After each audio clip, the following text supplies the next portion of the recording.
Budget Town Hall. My name is Pete Hill, and I'm the Equity, Diversity, and Inclusion Director for the County Executive's Office. I will be your moderator for this evening. As you know, this town hall is a part of our annual Budget Town Hall series, and it is your opportunity to let county leaders know what you think about funding in the county's FY24 budget. This evening, we will hear brief opening remarks from the County Executive Stuart Pittman and Councilwoman Lisa Robian. Then the County Executive and Budget Administrator, Hujia Hassim, will share a brief presentation about the outlook for our FY24 budget. After the presentation, we will open the floor for public testimony, and you will get a chance to share your thoughts. But before we begin, I would like to introduce the other elected officials we have in the audience tonight. And those two elected officials that I'm aware of are Dr. Joanne Tobin from the AACPS Board, that's the Board of Education, and Alderwoman Rhonda Pendell Charles from the Annapolis City Council. Before we begin, I'd like to introduce any other elected officials that are in the audience that I did not recognize. We also have some county staff that are also present this evening. We have Jessica Lays from Recs and Parks. We have Noel, and Noel, I don't want to butcher your last name, but Noel is from DPW. And we have Skip All from our public library system.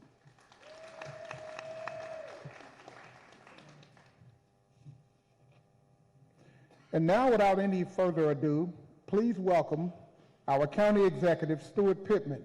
A nice round of applause, please.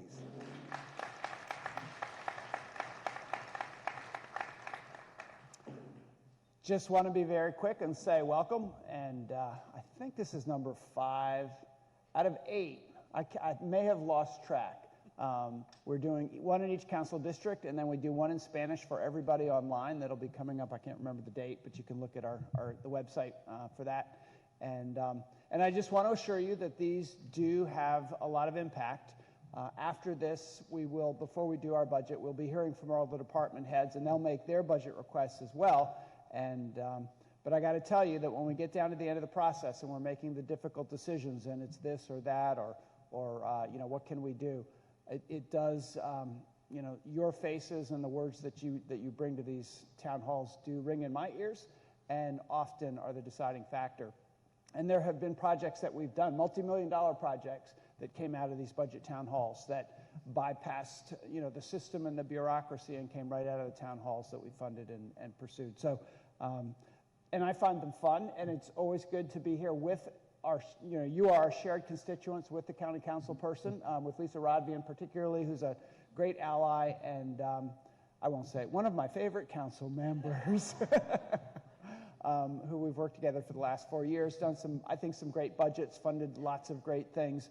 You'll hear from Hujia that every year has been different when we look at our budget, and this is the first year that we are actually going to present to you our basic revenue projections and what we think with inflation and increasing costs and the need for obviously pay for our employees to keep up with inflation. It's a little bit of a different picture, and so we want to lay that picture out for people so that as you're asking for things, you keep in mind that we got to pay for them. So that's what budgeting is all about. So I will introduce your County Councilwoman, Lisa Rodvian.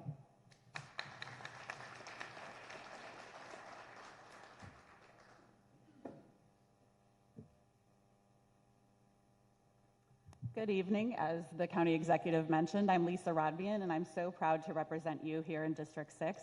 And I understand we have maybe some folks from the new part of District 6, so welcome to District 6.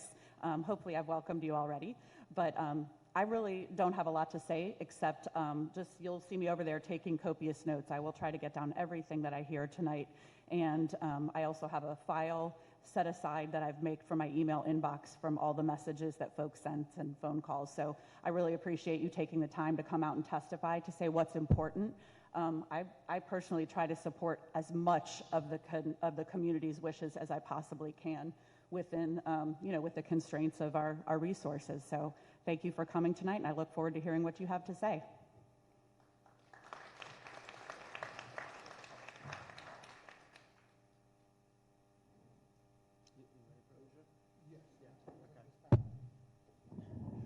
And as Huja's getting up, I just want to introduce Tiana Parker, who's our constituent services person from most of this area. The lines are a little bit different. And Tiana is taking notes on everything that you say, as will I.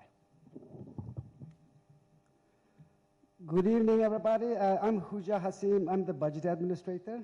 I'm doing this presentation today on behalf of the budget officer, Chris Trumber. He's on vacation today. I will not take up too much time with all these numbers, but try to finish this presentation within 20 minutes. It's an 18 slide. So if you, this is the county executive's message, and you guys can read it yourself later. And then next slide, please. So this slide basically outlines the budget timeline. Usually budget process starts in September and ends in June. September, departments works on capital budget, and then current expense budget usually starts in December, and affordability committee, spending affordability committee, meets in October to January timeframe and come up with a recommendation. And then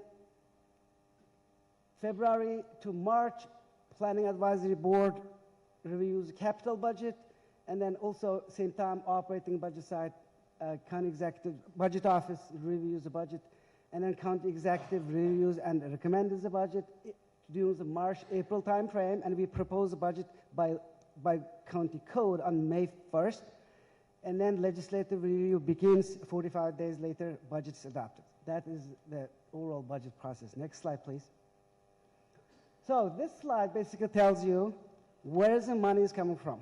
County's budget revenues total $2.1 billion, and as you can see, property tax accounts for 37.7%, and income tax is 33.1%, fund balance, recordation transfer tax, other revenues, interfund reimbursement, local sales tax. And everybody knows what property tax is. Income tax is basically 2.81% of your income, and fund balance is basically generated from the conservative budgeting, basically overachievement in revenue or underspending in expenditure. And this $262 million is never seen before, because during the pandemic we were so conservative in the budgeting, but actually the revenue came in because everybody knows probably that pandemic didn't hit the economy that much. That's why we had historic high fund balance of $262 million. And recordation transfer tax, $131 million.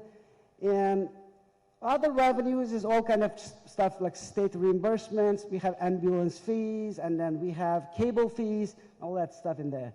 And interfund reimbursement is basically, we have reimbursement from other funds to the general fund. It's kind of an inter-county, like a intergovernmental transfer activities. State share revenue is, big part of that is admissions and amusement revenue, roughly $8 million of that. And then we have table games revenue from casino, roughly $10 million of that. And some other state shared revenues, like highway user revenue. We have about $7-8 million. Licenses and permits is, everybody knows that from the name, is basically inspection and permits activity generates that revenue. And investment income is basically, we have some cash, sometimes 1 month's deposit in Bank of America, you get some investment income. Next slide, please. So this is where the money goes. Expenditure, $2.1 billion. As you can see, Board of Education is $942 million. General government seems pretty big, but that includes pension contributions for the employees, and then other post-employee benefits, all other governmental obligations, and small governmental budgets, like, for example, budget offices, budget is there, all this county stuff. And public safety is fire, police, and human services, social service, and all that. Debt service, This debt service is 62 million because we have about $150 million debt service. Out of that, 80 million is Board of Education projects debt service is reflected in that $942 million number. Land use is public works, planning and zoning, inspection permits, community college, library 27, and judicial is state's attorney and circuit courts, 22 million. Next slide, please. This is basically showing you the Board of Education's total funding accounts for 47% of county's FY23 budget. Usually this number is about 50%. The reason it came down is, if you look at the previous slide, there's a one-time revenue, which is a non-recurring fund balance, and that basically reduced that FY23 percentage, but actually half of the county money goes to the Board of Education on average last 10-year horizon. So direct county funding, 834 million, other county funding, 82. That's a debt service. And then 16.3 million school health, 8.4 million school safety, which is school crossing guard and all that. Total budget is 942. Next slide, please. FY23 budget highlights.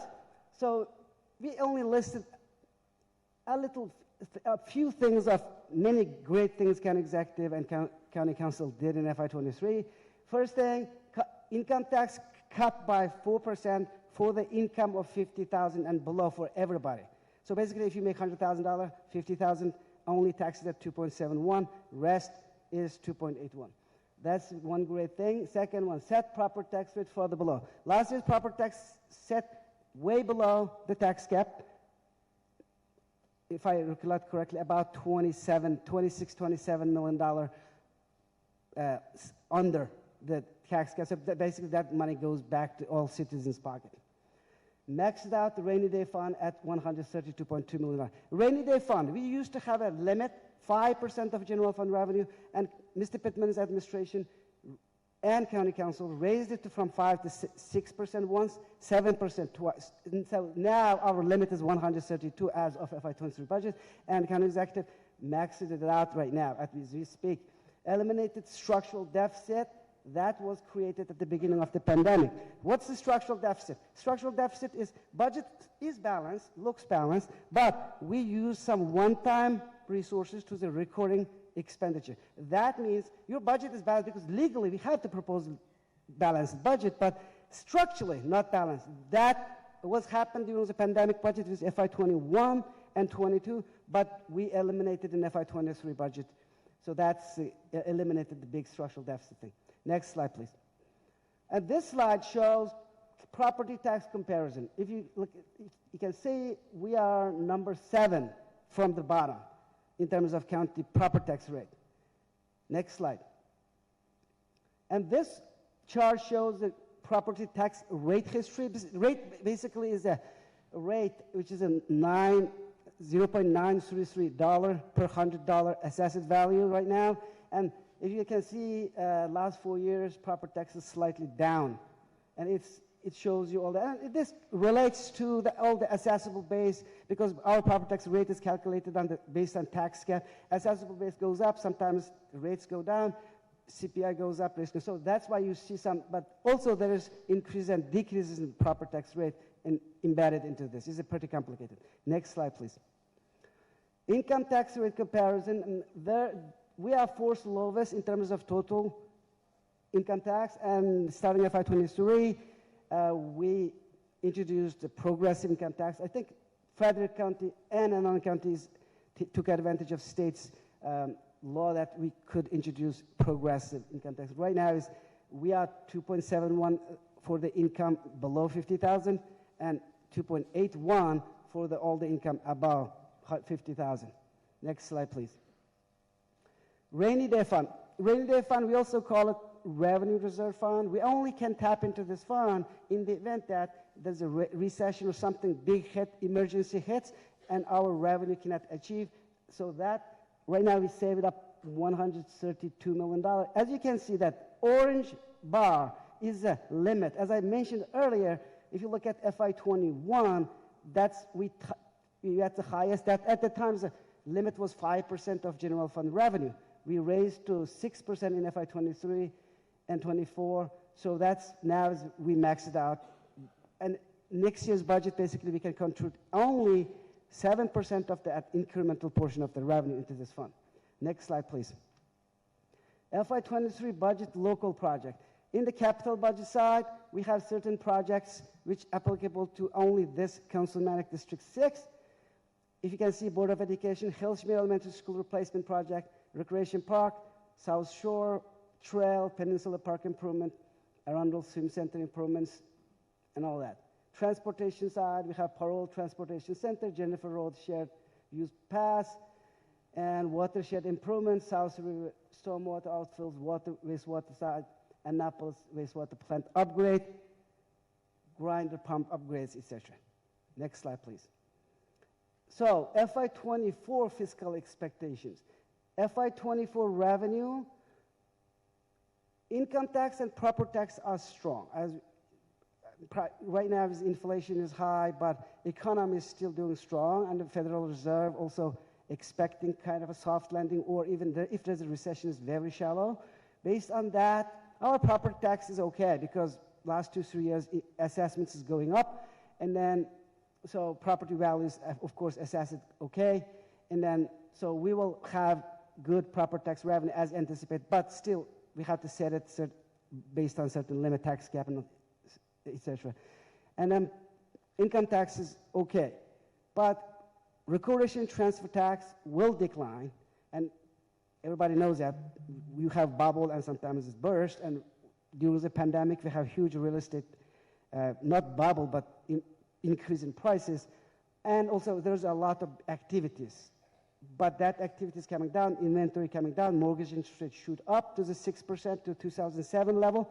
So, of course, your recordation transfer tax will come down.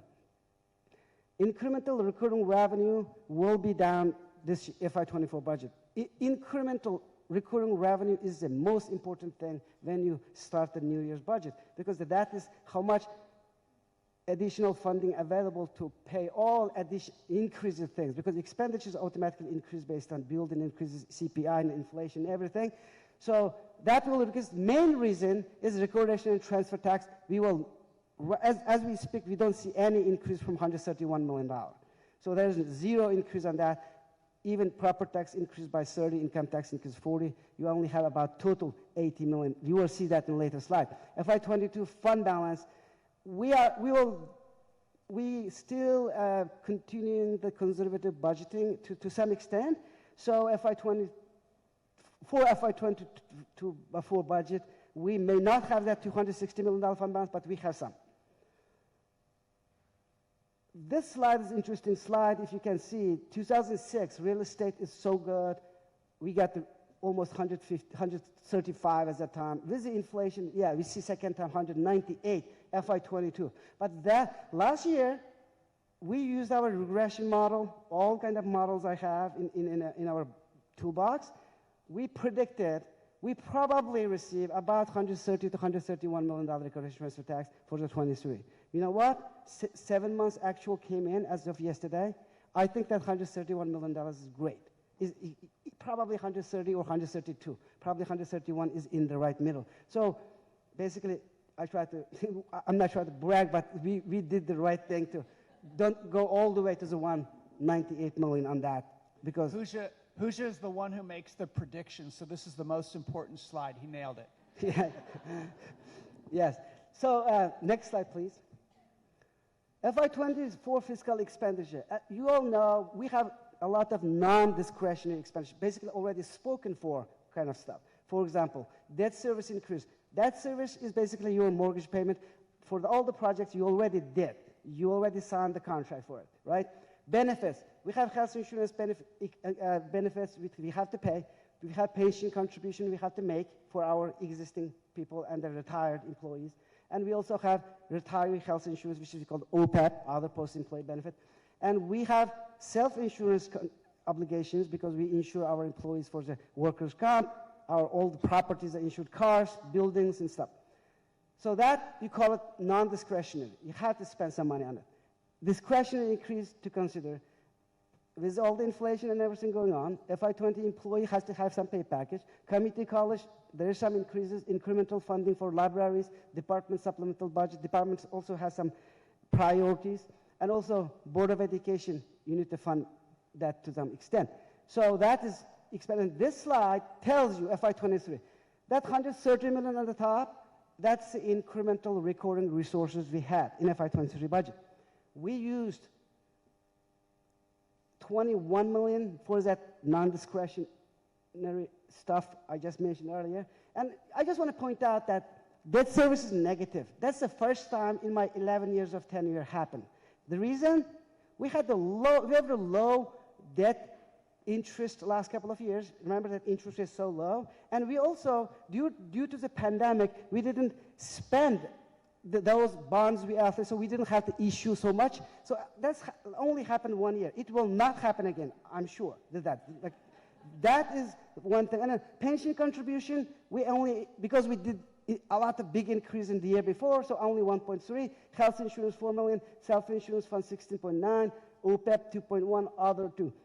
So then we had to do pay package with all the inflation. COLA has to be 4.5 last year. Incremental library funding, community college. So, and we eliminated the structural deficit. That 20 million right there is basically we use that 20 million recurring resources to fund one-time stuff to eliminate the structural deficit. So last year's budget is great. We have 130 million just spent like that. Next slide, please. And this slide, side by side, telling you, our initial estimate as we speak right now is roughly $80 million incremental resources.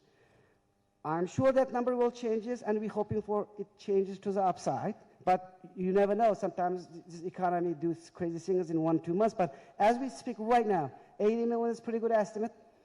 And then we estimating non-discretionary cost of $30 million.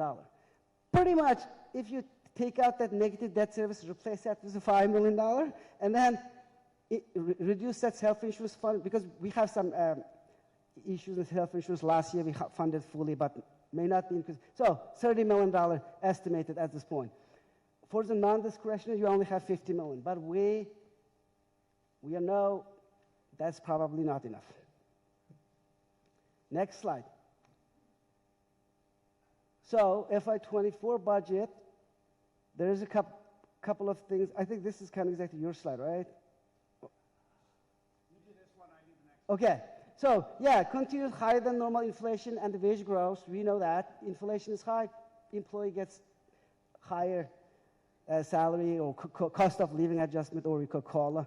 Recurring incremental revenues shrinking as recordation transfer taxes revenue decline, I just mentioned earlier. State education funding mandates, blueprint curve are increasing. Incremental debt service and health insurance costs. OPEP, pension system. These costs not stay like flat. It always increases because of salary increase obligations. Department base increases to fund expanded services. So these things are in play. And next slide, I think the county executives slides.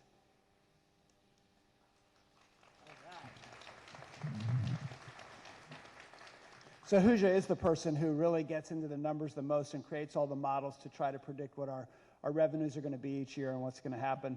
And we thought he was just a budget nerd until the first year we went to Stan and Joe's and did karaoke. And Huja can sing as well. So this next slide, I just want to point out that, I mean, you saw from the last one that $50 million is really what we have to work with for all of our departments to come in and say, these are the things that we need to do to improve services or pay packages, other than the ones we've already negotiated with our unions, to keep up with inflation, including increases in the school board's budget request, which has increased every year. I think last year it increased by 50 million. So this year the school budget has come in, or you're not quite done. The superintendent's proposal that that the board will then be probably approving pretty close to what he requested. 89 million more than last year. And it's not even to create a whole lot of new positions. There's some. It's primarily to give the educators a 6% COLA with their step to try to make sure that we can get to the level of our neighbors so that we stop losing teachers to our neighbors, and actually maybe we can steal a few because we're about close to 200 teachers short, as well as other staff. So this is just one of the charts. I think we adjusted it a little that Dr. Bedell has been using in his town halls, just showing the starting salaries of our teachers compared to the other counties And the ones that we compete with are, of course, our neighbors, and those are the ones that are unfortunately higher than us. So we've got some catching up to do. So I could do a similar slide for police and fire and a lot of other positions, librarians as well, library staff. But I just wanted to show that one for the kinds of pressures that we're facing. So next slide. So in order to be able to do more of the things that you're going to talk about tonight and the things that we would all love to do, we have various options. One is to not do them or to make cuts to offset every increase that we do somewhere else in the budget. Those would be pretty drastic cuts because Anne Arundel County has historically been a pretty lean government based on the kind of leadership that we've had in the past. And as you've seen, our tax rates being lower than our neighbors, so we've had to have lower expenses as well. But the next option is to cheat. I'm sure Hoosier would call it cheating, to use the fund balance, the one-time money that we have for recurring expenses. And counties do that all the time, and then they hope to make it up later. And we've done it in the past, but we're not doing it now, and we would like to not have to do that. The third is to create more revenue. And the big categories of revenue that we can control are income tax and property tax. And so if we wanted to create more on the property tax side, you remember we're at 93 cents per $100 of value. We were at a little over $1 back in 1990, and all of our neighbors are at $1 plus a little bit. So every cent that we go up produces. Oh, wait, next slide. I'm jumping ahead. Okay, now we go to this slide. Every cent that we produce, that we raise, it produces about $8.7 million to the budget. So if we were to go crazy and go all the way to $1, I'm not suggesting we will or that we should, putting us close to our neighbors, that would create about 7 times 8, 50, about $60 million. If we went to the income tax side, every 1/10 of 1% that we go up creates about $10 million. So we're at 2.8.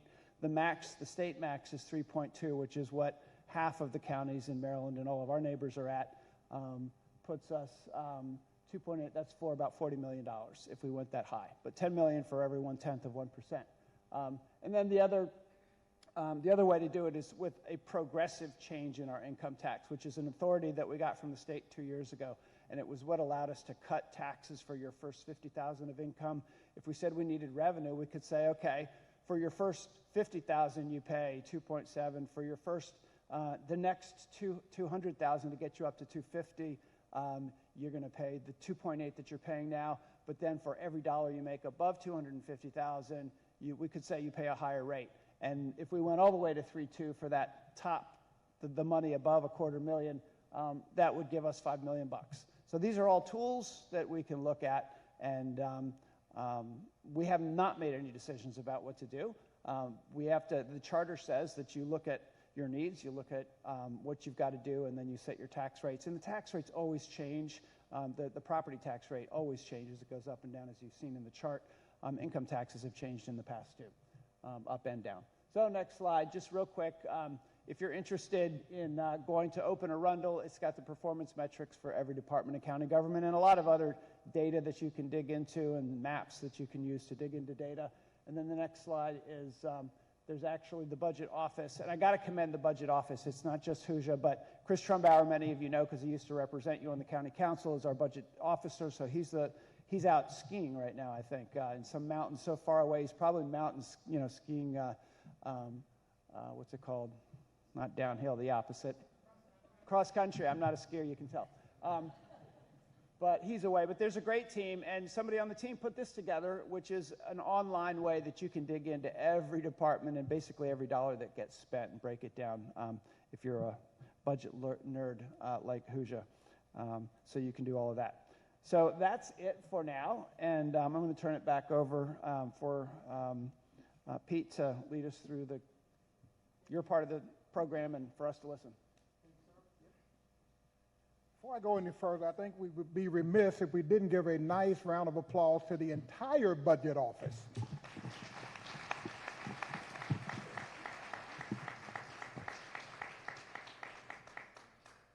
And now we've reached the time in the program you've all been waiting for, and that is the public testimony piece.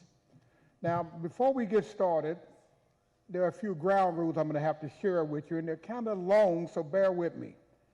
First of all, I want to tell you that we have approximately 38 of your fellow citizens who signed up to testify this evening. That is awesome. What that means is we have approximately 2 minutes per person in which to do so. Now, you'll be talking directly to the elected officials about your desires about the budget. They will not be able to speak to each and every one of you individually. But please know that they're taking copious notes, and when we've gotten through all 30 plus of our fellow citizens, they will then address you as appropriate. Does that make sense? Colleen, who's sitting in front of me, will be giving me the 30-second warning, which I will relay to you, the speaker. I would ask you to please adhere to the 30-second warning. So let's begin with this long list of rules we have.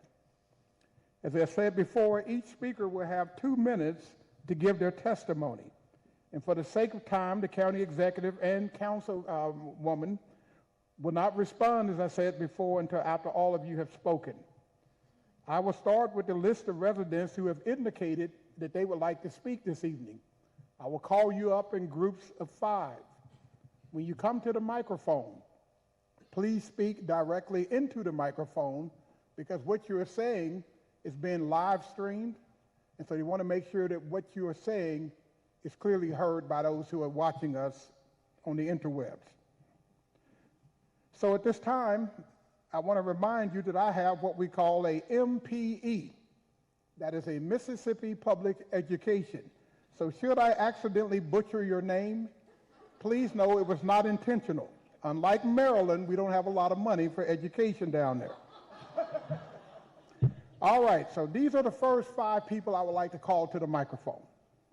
Brian Hoslander, Kathy Hall, Drew Martin, Maria Luger, and Rachel Myers. Please come to the microphone at this time. And remember, you will have 2 minutes in which to make your point. All right, thank you so much. I'm Brian with Anne Arundel County Professional Firefighters. I want to thank you for this opportunity and really state how thankful I am to serve the citizens and how much I love this job. I've been testifying at these meetings. Like you said, we've done a couple of them, generally talking about the struggles that we're having, keeping up with the needs of our citizens in a post-pandemic world. But I want to do things a little different and tell you a personal story today. So today, to resignation, I lost another partner.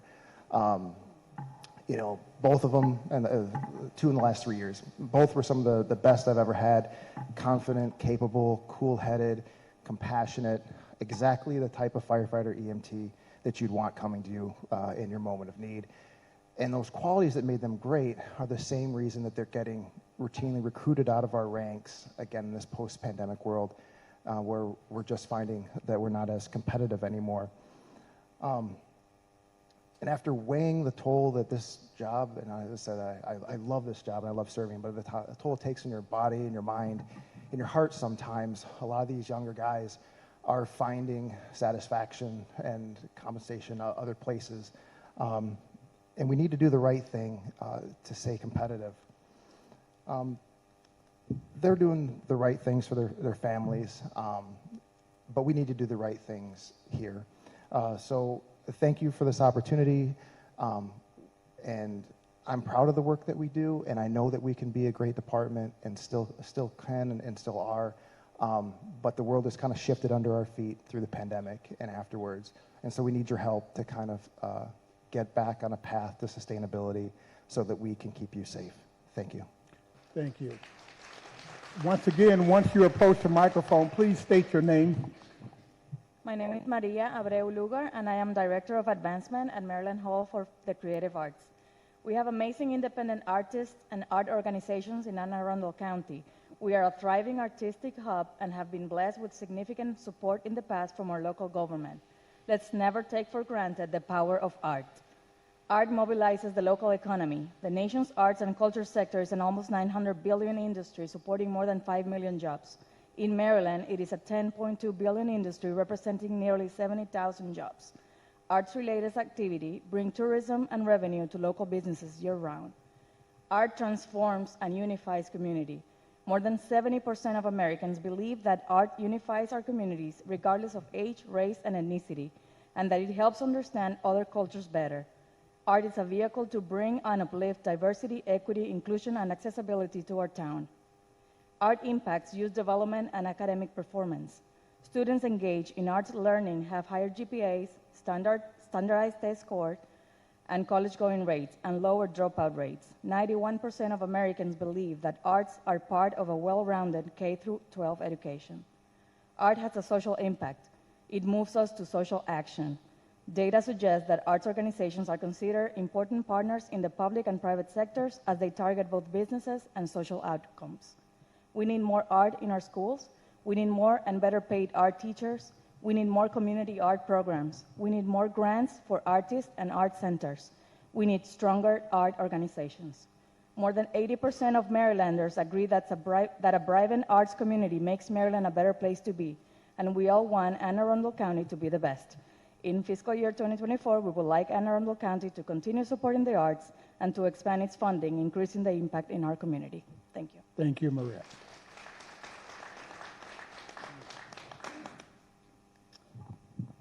Good evening. My name is Drew Martin, and I'm the chairperson of the Non-Resident Employee Committee. We represent over 1,100 employees that are not in unions. County Executive Pittman, Budget Officer Trumbauer, who's not here, and Councilwoman Rodvian, thank you for the opportunity to speak. We are the largest work group in the county, larger than any one department, representing 24% of all county employees outside of the school system, libraries, and community college. 5 departments within the county are 100% non-rep employees. We work side by side with our union coworkers in 16 other departments. As an example, we have over 80 non-rep employees in the police department supporting around 800 officers. The teachers, police, and fire personnel are still not competitive with other employers, as Mr. Pittman pointed out, even though they have all had substantial catch-up pay increases in recent history. Non-rep employees have had no pay raise in 6 of the last 20 fiscal years, 30% of the time, and we have never received any catch-up pay. The non-rep employees are way behind our union coworkers. It would be hard to overstate just how far behind we are. 6 years of an average 4% pay raise would be 24%, and we are roughly 24% behind our coworkers and unions. And they are behind coworkers in other counties. In order to attract new personnel and reduce employee turnover, compensation should be our #1 priority. Quote, the best place for all, and quote, leave no one behind, end quote. They are statements of equity that have no meaning without action. The non-rep employees have been left behind, again, in 6 of the last 20 years, 30% of the time. Please demonstrate through action in FY24 that these statements are more than just words, and that they are in fact principles that we honor. Thank you. Thank you, Drew.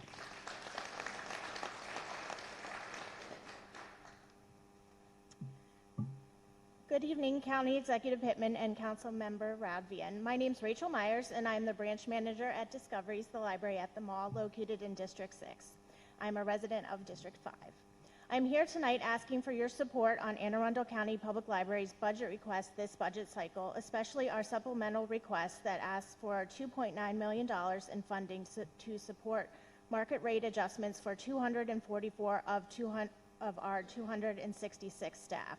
A recent library compensation study showed that library staff are paid on average 12% less than our peers in other Maryland library systems. Funding this budget request would show that the county values the first-class staff and services that the library provides for this county.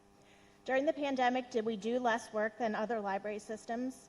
No. We were the first county library system in Maryland back open for customers who needed our support filing for unemployment, starting a small business, or keeping their families entertained. We provided loanable hotspots and Chromebooks to support at-home connectivities. We held outdoor programs to support family literacy.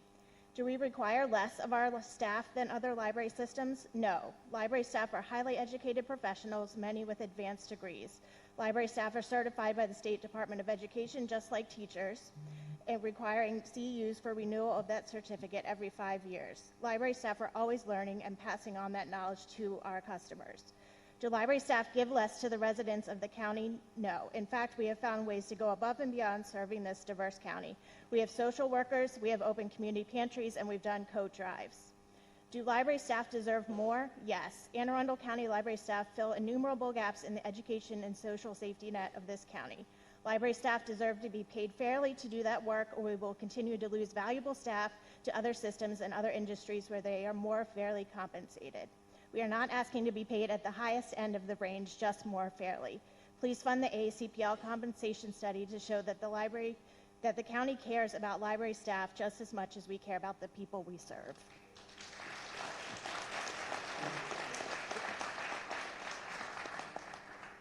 Hello, good evening. My name is Kathy Hall. I am a resident of Cape St. Clair. I am a teacher in Anne Arundel County Public Schools, and I'm also a building rep for my building, Mills Parole Elementary School, where we just had our Principal of the Year awarded. Thank you. And there are so many things. I don't even know where to begin. I really can empathize with the gentleman that was here talking about 6 years of a freeze, having been a teacher in Anne Arundel County, having about 8 or so. I know of the impact it had on my family. I lost in pay probably we did the numbers, but it was somewhat over $200,000 for the 8 years that I never received my steps or increases.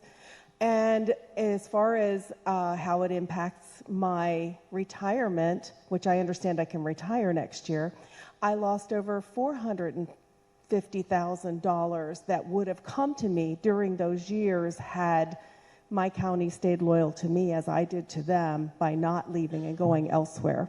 So I totally, totally understand where that gentleman's coming from.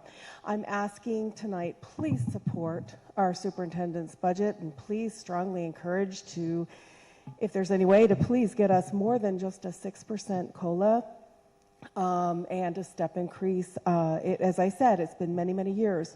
The monies that I just mentioned to you, I will never see, and neither will my colleagues. We'll never get that back. So we kind of gave to you when so I'm just saying, I'm also a resident. My kids went to our schools. I went to our schools. I advocate for our schools. Please, we are a great school system. I see people every day. These children are all of our children, and every penny you put towards it is worth it. And please, if there's anything you can do for our counselors and others who are nationally board certified, who are not being recognized as classroom record teachers, who are toting around children more than 80% of the day, please see if you can fix whatever error occurred so that they can also be recognized for the hard work they do. We'd be lost without them. Thank you. First of all, I want to thank the first 5 speakers this evening for being very mindful of your 2 minutes. I did not have to be rude one time. That was awesome. I'm about to call the next 5 individuals who will be equally on time, I have no doubt.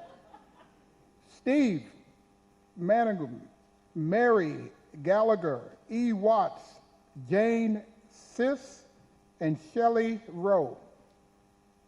Please, when you come to the microphone, state your name and be mindful of your 2 minutes. Steve, the floor is yours. Thank you. Good evening, County Executive Pittman, Councilwoman Rodvian. It's good to see you both here. My name is Steve Mangum. I am an employee of Anne Arundel County Public Library. Currently, I work here in District 6 at the Administrative Office. I'd like to thank you both and your colleagues for coming out and listening to the needs of your community. As a fellow public servant, I understand its importance. I come to you tonight as a product of this community. I graduated from Broadneck High School and AACC while I lived here in Anne Arundel County. I started my career living here, and just 8 months ago, my wife and I welcomed our first child to the hospital in Anne Arundel County. Currently, I do not live here in Anne Arundel County. Frankly, we can't afford it. You've heard that our Anne Arundel County Public Library workers make about 12% less than our colleagues in other counties, including Prince George's. I started my career at the Broadneck Library, the library that I spent my days growing up. And whenever I went to the library, I was greeted with the staff with friendly faces an eagerness to help, and most importantly, a welcoming spirit. I was thrilled the day that I got the call telling me that I'd be one of them. Our work runs the gamut of simple tasks like helping people track down their next favorite author on the shelves, or even to helping people find work or reconnecting with family members. We do this work not because it's our job, but because it's our passion. And for over 100 years, we've been open day, night, and on weekends. And I'd like to say to everybody here that it truly is a pleasure. The heart of your library is our staff, and we are its life force, and we help this community thrive. So I ask that you, Mr. County Executive and Councilwoman Rodvian, support the library's supplementary budget request to bring employee compensation up to the market rate so that when you walk through our doors, you will always see what I see: friendly faces, an eagerness to help, and a welcoming spirit. Thank you for your time. Thank you. Please remember that when you get up to the mic, make sure you actually speak into the microphone for those who are listening abroad. Hi, I'm Mary Grace Gallagher. I'm the proud PTSA president of Annapolis High School. I'm the mother of 2 Annapolis High School graduates, and I will hopefully have a 3rd one graduating in May. Thank you for making school funding a priority in Anne Arundel County. I appreciate that you recognize the centrality of this school to our community by holding this event here, and I hope you will fully fund Dr. Bedell's budget. I want to assure you that it's a great school, worth investment and trust, but I want to beg for help for the adults who work here. Many are hamstrung in saying what needs to be said. They need help. We need another social worker. One social worker in a school with 2,200 many traumatized souls is not enough. Also, I personally would like to see 5 more people with training and compassion of Mr. Sims, the amazing student advocate who knows the names of almost every kid in the school and works wonders at keeping the peace here.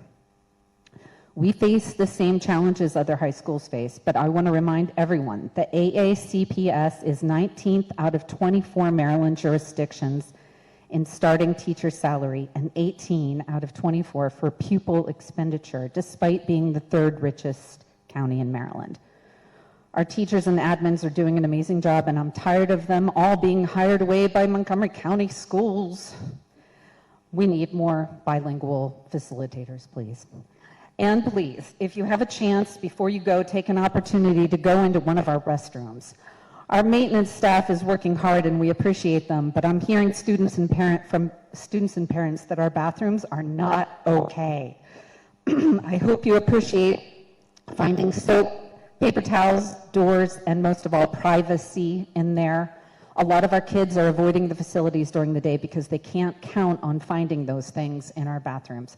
With that, I will thank you for listening.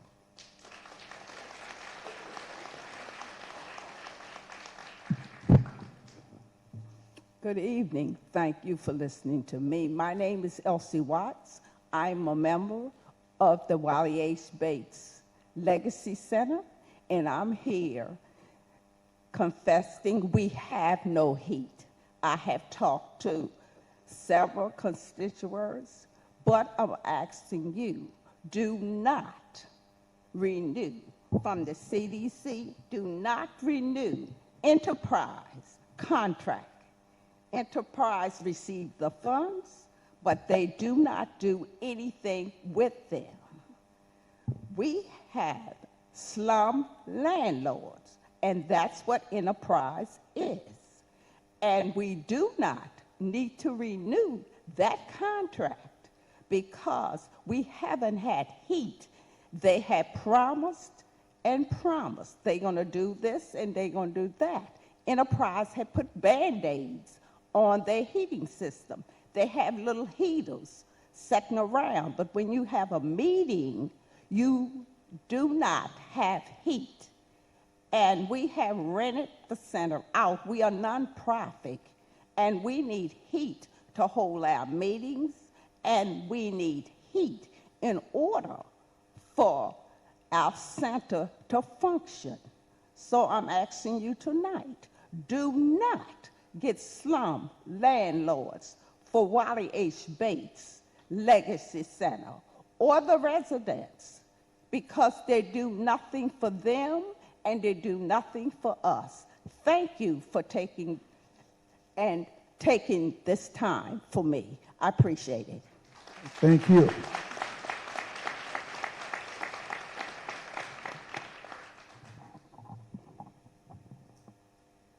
Good evening, County Executive Pittman, Councilwoman Rodvian, and Annapolis. My name is Jane Cease, and I'm the Executive Director of the Anne Arundel County Literacy Council. I'm here tonight to speak on behalf of our students, tutors, and staff. The Anne Arundel County Literacy Council provides free literacy, math, high school diploma, and ESL instruction to low-income adults in Annapolis and throughout Anne Arundel County. We are asking for your support to continue to implement and grow our programs. Our students work with tutors to get a high school diploma. Last year, 5 of our students earned theirs. Find a job or a better job. So far this year, 6 students have achieved this goal. Qualify for training programs like those at AACC, pass the ASVAB military entrance exam. Last week we had a student pass with an excellent score. Speak and understand English, become citizens, or live independently. Our services are all free, including books, tutoring, and assessments, and we have a free laptop borrowing program.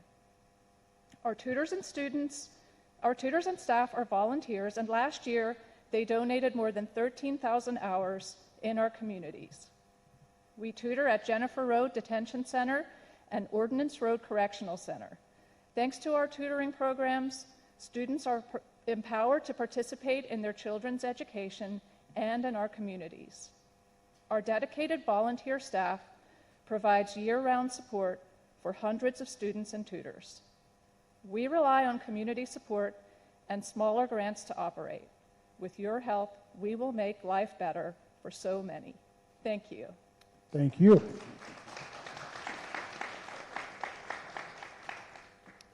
Good evening, I'm Shelley Rowe, and I am a resident of District 6. I'm also the vice chair of the Annapolis Symphony Orchestra. First of all, thank you. Thank you so much for the support that we've had from the county, and particularly last year, we got support for 2 concerts, one at Quiet Waters Park and one at Downs Park. County Executive Pittman, we know that you have been and spoken at our concert at Quiet Waters. Councilwoman Lisa Rob. I've been there. Awesome, awesome. It's like we hear, everybody come, everybody come. It's a free concert. It's wonderful. It brings in 3,000 to 4,000 people at Quiet Waters Park, and we couldn't be more thrilled with that. Last year, for the very first time, we were able to provide a smaller concert at Downs Park, thanks to your support, and we had a great turnout for our first go at it. I want to be honest, though, and say that last year we had some glitches in our scheduling, our communication, and I know Jessica's here. Thank you so much for your staff for working with us through that.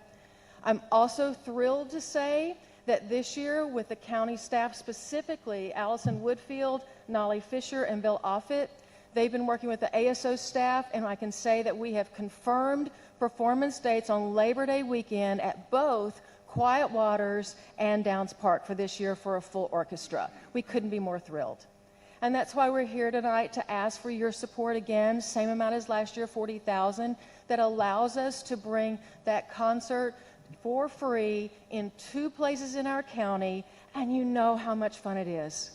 Right? People are there, they're having a great time with their family in our beautiful park system, and it's just a great time watching the kids dance in front of the orchestra. That is a time that many people will only have access to a quality orchestra like that for free. And we think it's such a service to our residents. So we ask for your consideration again this year, and we thank you for your past support. Wow.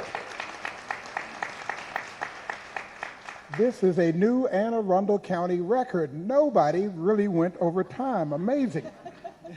Shocking but true. All right. Rose Tasker, David Demers, Karen Smith, David Smith, Paul Bollinger Jr. Come on down.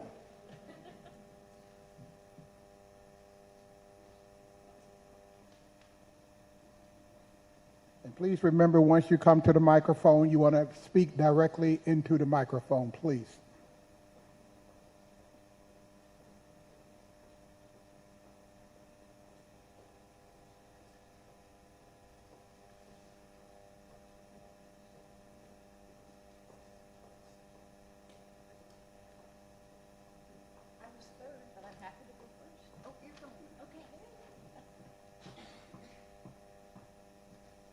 was saying I was going to break the record, but I won't. I planned for 3 minutes. But first of all, let me just thank our county executive, Mr. Pittman, and our delegate, Mrs. Rodman. I'm Rose Tasker, and I am the chairperson of the Wally H. Bates Legacy Center. We do need heat. Thank you, Elsie. I wanted to just thank the county executive for funding the position at the Legacy Center.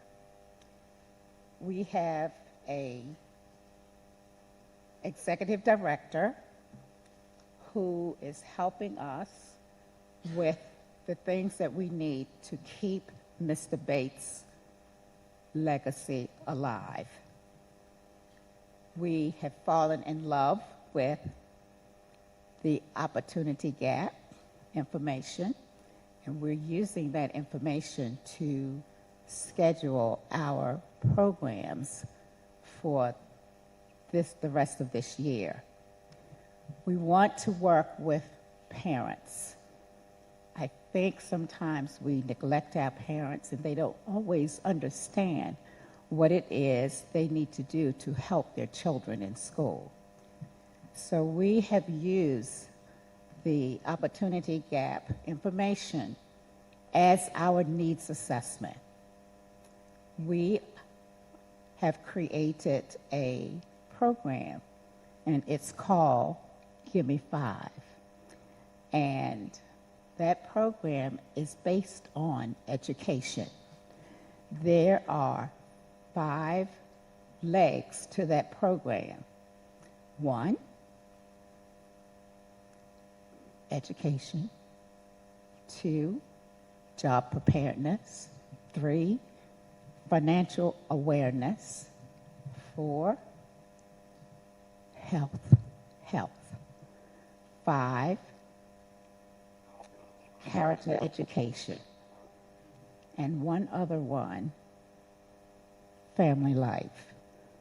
We must use those things to help our children prepare for life as they attend school. We want to have workshops for parents. We want to visit schools.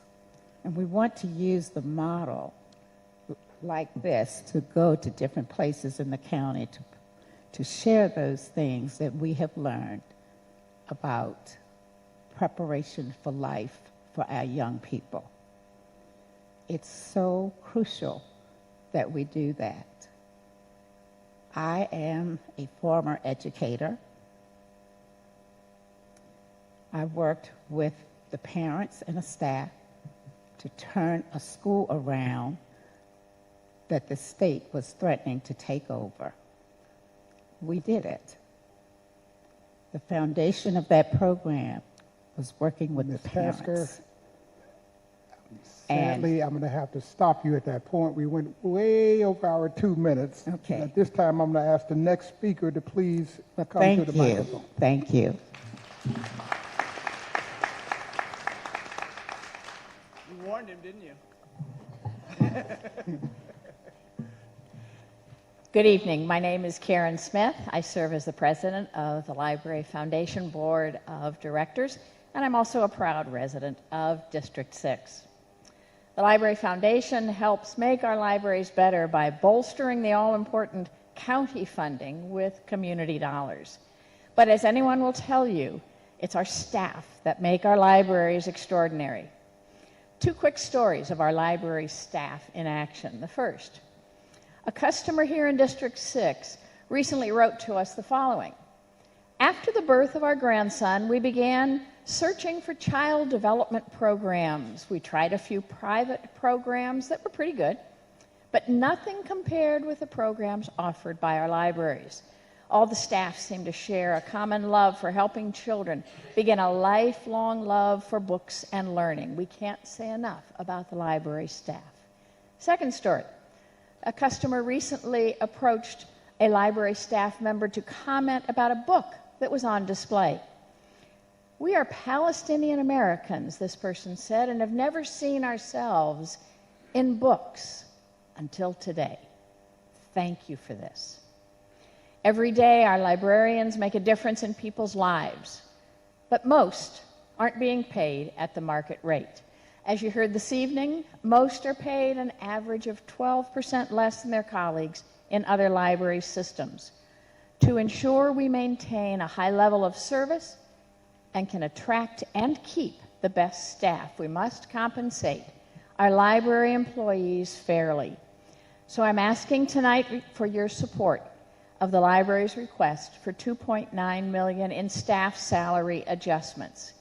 Please help us bring our library salaries in line so that we can continue to provide exceptional service for these hardworking folks. Thank you to you both for your ongoing support of our library system.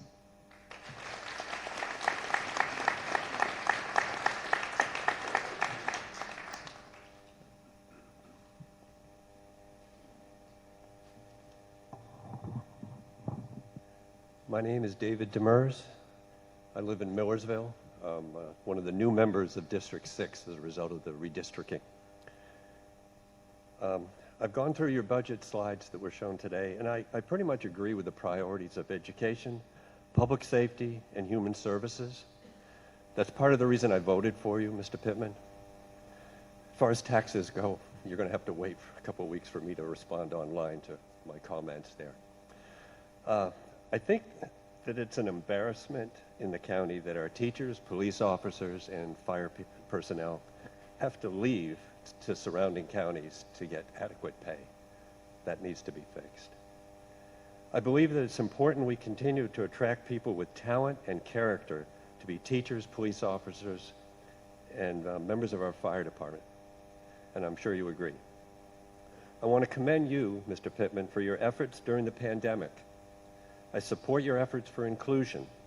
As I mentioned, I voted for you twice, and I'm in agreement with almost everything that you've spearheaded in our county. But, there's always a but. In your recent weekly letter, you took a shot at the neighbors in Millersville for the Millersville Park area for being against the proposed tennis center a couple of years ago. I'm one of those neighbors. I don't think you have gotten the correct information about our position then or now on that park. And I don't feel this is the time right now, or I don't have enough time to go through everything to explain to you. Perhaps some of my neighbors after me will. In the weekly report, I sense frustration from you concerning public opposition recently to Quiet Waters, the swim center in North County, Millersville Park, and there may be other things. This is what you've been about from the beginning of your first term in office. You've advocated for transparency of government. Everything you've done has been to motivate the public to take a bigger interest in their government. You've succeeded at that. Attendance at this meeting, other budget meetings is an example of that. As frustrating as opposition to county projects may be for you, these are signs that you're meeting your goals to encourage public engagement. That said, my community would still like to talk to you directly about our concerns and suggestions for Millersville Park. Thank you. Thank you. Last call for David Smith, Paul Bollinger Jr. Going once, going twice, gone. All right, the next set of 5. Mary Beth Love, Deborah Wheeler, Scott Blackketter, Gretchen Bandy, and Nicole Murphy. Remember to speak into the microphone and try your best to keep an eye on the clock so I don't get pegged as the rude guy. I've timed it.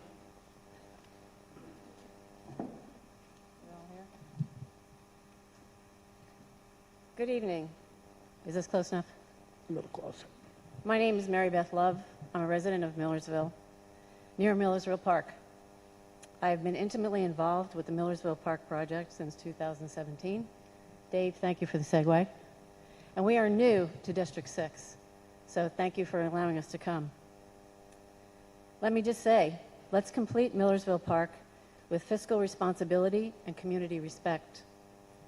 Let's ensure that complete mandated impact studies, community and athletic group coordination, suitable design, and inclusive process reviews are accomplished.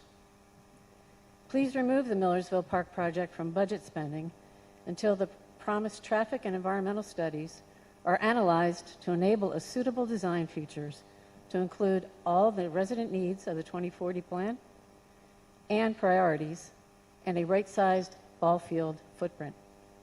This will free up money for the vital shortfalls that we've been talking about for our children and our future in education and protection. Let's not forget that during the walk through the county greenway property in 2021 that you, Mr. Pittman, stated in a letter to the Millersville residents, I still don't like this location. Too much impervious surface planned to be covered over in this virgin land. Too much traffic already at Route 3 and Route 175, and not enough capacity on Millersville Road. We are a demographically diverse neighborhood in age, household size, and recreational needs. We are an organized and educated community, not entitled. We are not now, or never have been, NIMBY in our involvement in Millersville Park. We want a community park in our neighborhood. We enjoy the South Shore Trail in our neighborhood. We want to be involved in the park design, and we were promised that since 2017. We will not be disregarded. We will not be disgraced. We will not be ignored again. Thank you. Thank you. Hi, good evening, and thank you for this opportunity to speak. It's good to see you all. My name is Scott Blackheader. My wife and I have lived on Millersville Road next to the future Millersville Park. And once again, I am here to urge you to listen to the community and design a park that is appropriate for the location. Stuart, you and I have spoken about this a number of times, and you indicated we are on the same page, and I hope that's still the case and that you lead accordingly. Everyone agrees that there is a need for additional multi-purpose sports fields in the county, just as there is a need for a tennis center and a need for a swim center. But the location at Millersville Park is more suitable for a smaller use community park, not a county-wide destination. The traffic is already problematic, and tournament games would make it a nightmare. Just as in the case of Province's Park, the Department of Recreation and Parks needs to find non-residential locations for these large crowd venues. Instead of doing this, the county just enlarged Millersville Park by quietly acquiring a neighboring home on a residential low-density zoned property. This neighbor wrote to me, "We do not want to live here with ball fields behind us."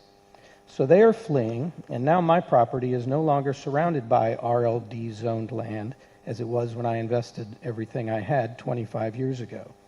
Instead, I am bordered on two sides by a developer who does not need to adhere to zoning restrictions.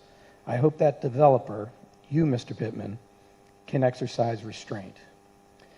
Thank you for your pledge to continue to include the community in the development of park plans. We trust that this is not simply lip service and that our needs and concerns will actually be acted upon. This has not been the case in the past. We hope that Millersville Park will be a place to serve all groups on a small scale and not be designed to host events pulling hundreds of cars from all over the county through our historical residential neighborhood. So let's stop spending money making Millersville Park bigger and start talking about how to make it better. Thank you. Thank you.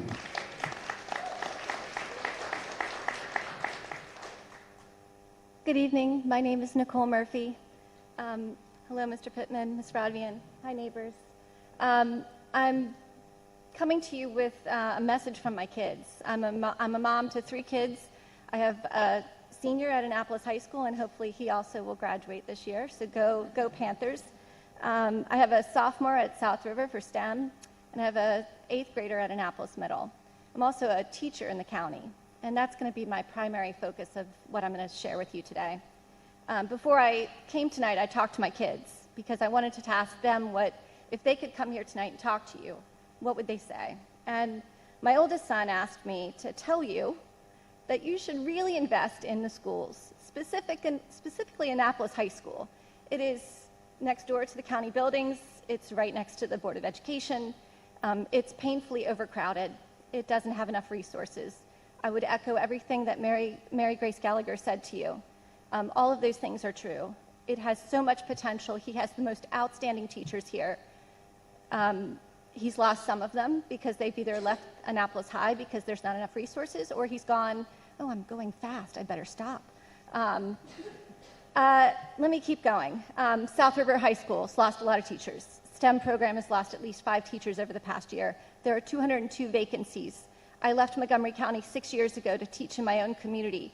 I'm being paid less in Anne Arundel County today, 6 years later, than I was as a part-time teacher 6 years ago in Montgomery County.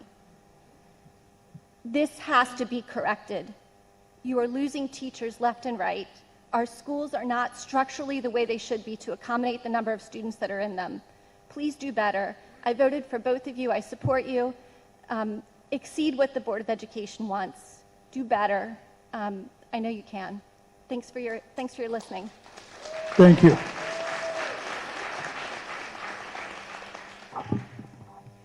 My name is Deborah Weller. I'm representing Old Millersville Neighborhood Association.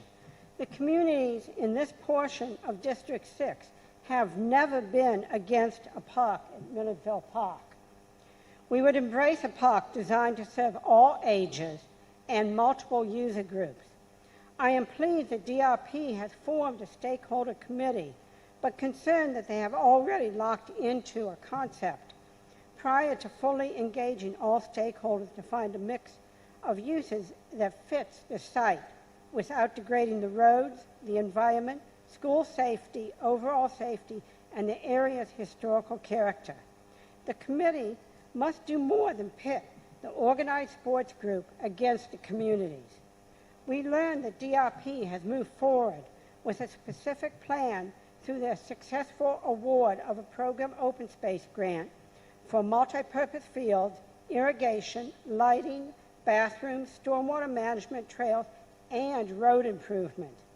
The vision is inconsistent with Mr. Pittman's promise, your promise, of something less invasive, something even the closest neighbors would like. Inconsistent with the promise to engage the community before spending funding on concept plans. We were told that the county would look at other locations to place fields to reduce the number of fields at Millersville Park. As far as we know, none of this was done prior to requesting and receiving open space funds or working on concept plans. We ask that no new funds be committed to Millersville Park until these promises are truly met. In the meantime, new fundings considered for Millersville Park should be applied to other park needs, such as restoring the Child's House, improving existing fields, and working with developers to buy land in for fields in West County. We look forward to the enhanced stakeholder engagement process you mentioned in your newsletter to make communities first, and I hope we can work with DRP. Thank you.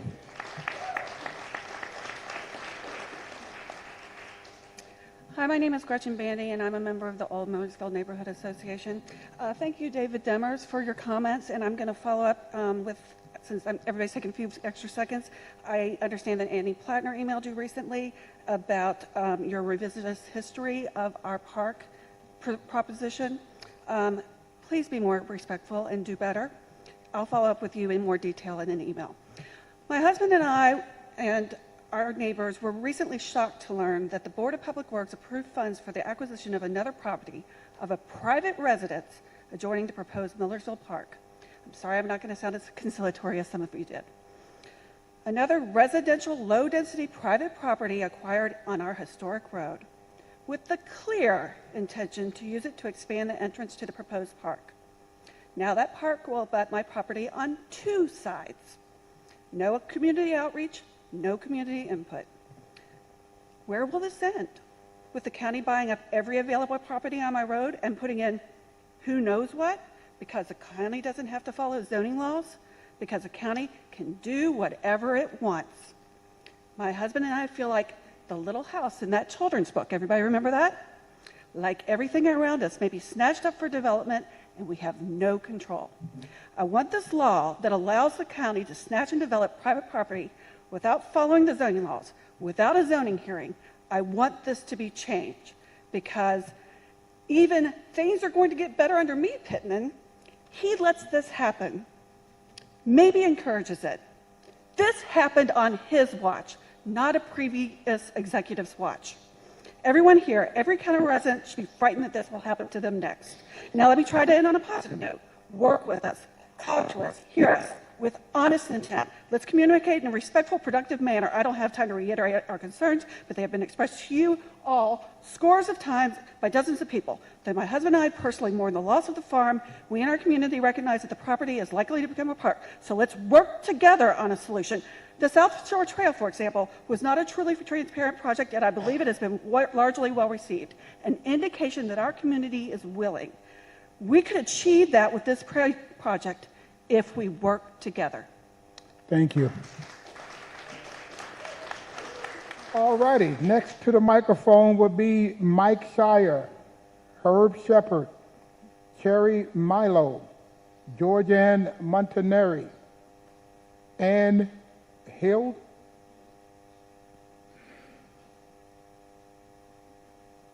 Michael McGee, and Gina Post. Again, once you come to the microphone, please speak directly into the microphone and state your name.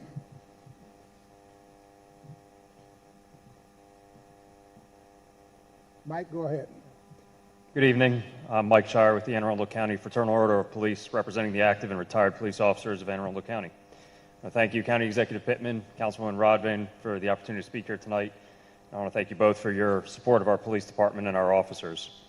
There's no doubt that we here in Anne Arundel County have some of the best trained and equipped police officers in the country. We are left with a legacy of decades of neglect of our staffing and our compensation levels. For years, this county saved money by holding down staffing and pay and benefits for our police officers. When you came into office, sir, there were 692 police officers. This was far from the 800 the prior county executive promised to our citizens. As we briefly hit that goal a few years later, it took another 6 months for us to lose 30 officers and fall back down into the mid-700s.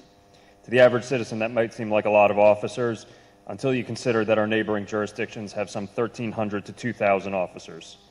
It's no wonder that last time we checked, our officers were doing 50% more work per police officer than any of those jurisdictions.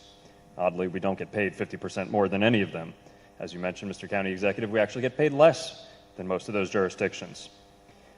By all accounts, we should have upwards of 900 officers, but despite the gains that we've made recently from your last term, our staffing has stagnated. Annapolis City, right down the street, has a goal of 3.2 officers per 1,000 citizens. The national average is 2.4. Anne Arundel County is 1.3 officers per 1,000 citizens. Our academy class from just over 2 years ago has already seen 33% of the hires leave our agency. One from 2018 has seen 46% leave. One from 2017, 55%, and 2016, 50% of the officers gone. Assaults on police officers are up. The strains on us are increasing.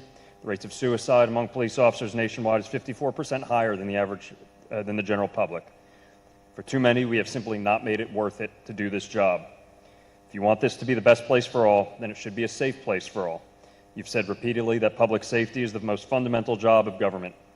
There's no doubt that there are many budget priorities. We've heard some tonight, but your police officers have been working at an exhausting rate for far too long.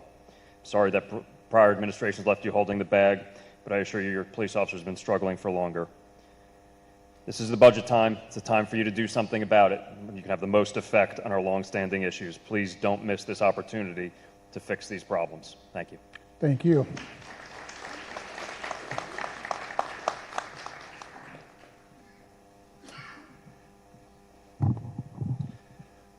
Good evening. My name's Herb Shepard. I'm a resident of District 6, and I appreciate the both of you being here to take this testimony this evening. My focus is quite simple. I want to advocate for more water access for recreational activities. Anne Arundel County has more shoreline than any county in Maryland, but it probably has less access than any county in Maryland. And the access that's there is mainly for power boats, et cetera, ramps. There's a lot of canoes, kayaks, SUPs, rowers, whatever in the county that need a place to access the water on a regular basis. The county owns property that accesses the water, and I want you to have focus on continuing to look at that. Mr. Pittman, I read your Tuesday Pittman's Pen. I thought it was both timely and spot on. In light of that, I want you to continue to consider that.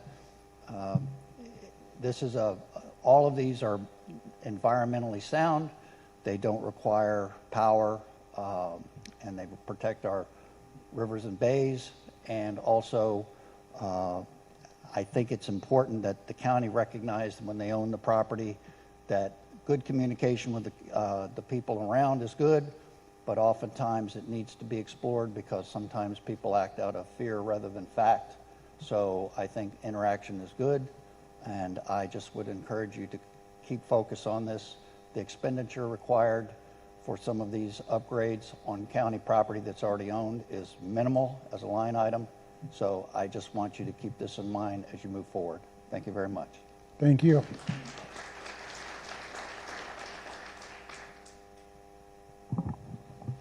Stuart, Lisa, thank you for your hard work for our area, our community.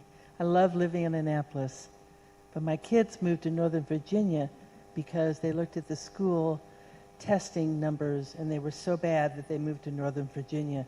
So they're there and I'm here, and I wanted to watch my boys grow up, but I have to drive an hour to get to them. So I am a volunteer at Tyler Heights Elementary School. Started there when COVID hit us, and we had our pop-up pantries, and we received tons of food from Anne Arundel County Food Bank. We get fruits and vegetables and meats and eggs and milks and cheese, etc. Whenever they had the funding, we got the goodies. And we've been doing that for, 3 years now. We are in Tyler Heights alone. We are still giving food out to people who need it. Men who work during the wintertime on landscaping and all have no work, and there's no snow to plow. So they are very hurting. So they're still coming to us the first Saturday and the third Thursday for food, diapers, wipes, etc., etc. So I am here to ask for more money for Anne Arundel County Food Bank. There is such a need, and it's not ending. It's not going to end anytime soon. I can hardly afford to go to the grocery store. I'm going to be taking out money from my investments instead of my interest just to go to the grocery store for one person. I can't imagine what it's like to have many, many people in your family and not enough money for your foods. So I'm asking you to support Anne Arundel County Food Bank in any way that you can. And keep paying all of our employees in this area more money, please. I know you're doing your best. Thank you.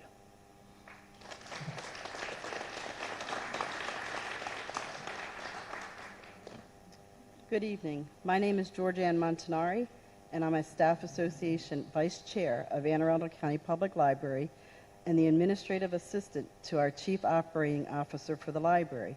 And from Hillsmere Elementary to Annapolis Junior High to Annapolis High School, I'm vested in the county. I've been a library employee for over 40 years, and I work with some of the most caring, kind, and creative people you could ever hope to meet. We are educators, we're social workers, we provide a listening ear, we are entertainers, we are the most accurate search engine, and we are the people in your neighborhood. In today's technology and profit-driven world, libraries are the open haven where there is no expectation to spend money and people can still connect with the world around them for free. Libraries are absolutely for everyone. We offer services not readily found elsewhere, events, birth to adult, in person or virtual, read, listen, and watch, print, ebooks, audiobooks, movie, and music. Do you need help with homework?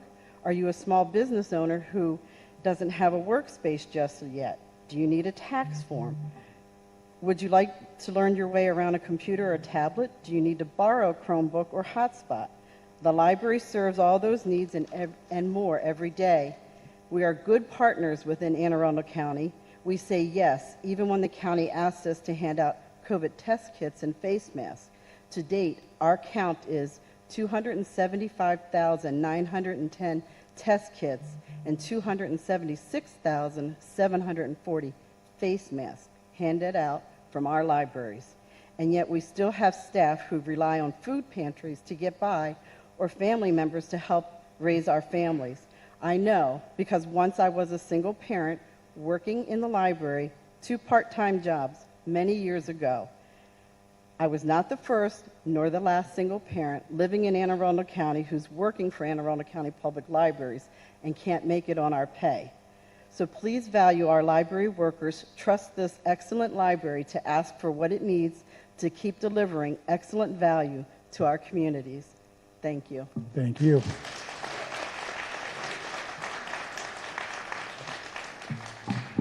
Good evening, and hello to our masterful Master of Ceremonies at the Governor's inauguration. Thank you, Stuart. That was wonderful.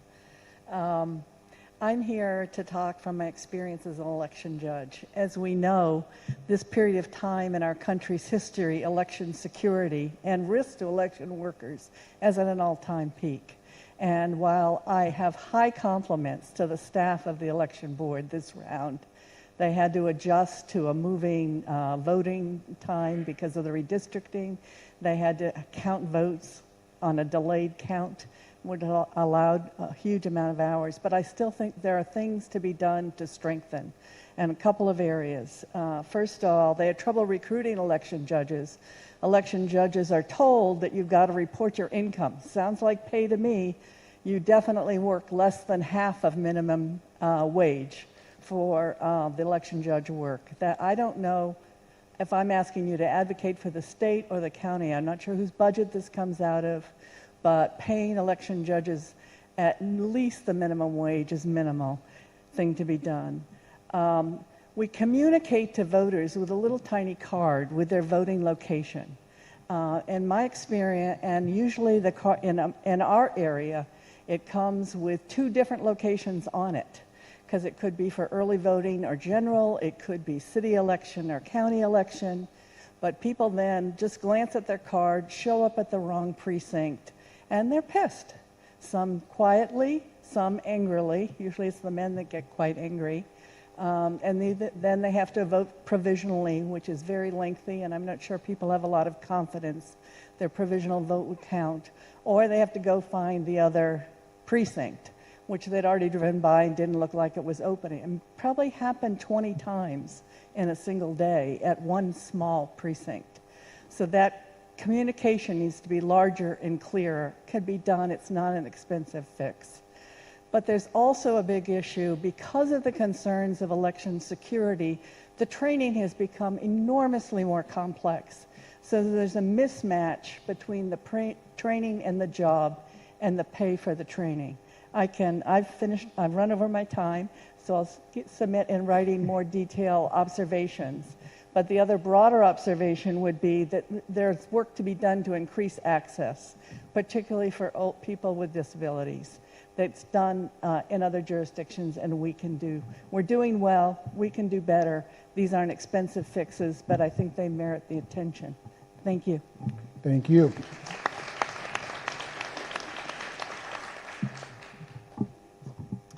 Good evening. My name is Gina Post, and I serve as one of the assistant branch managers at Discoveries, the library at the mall.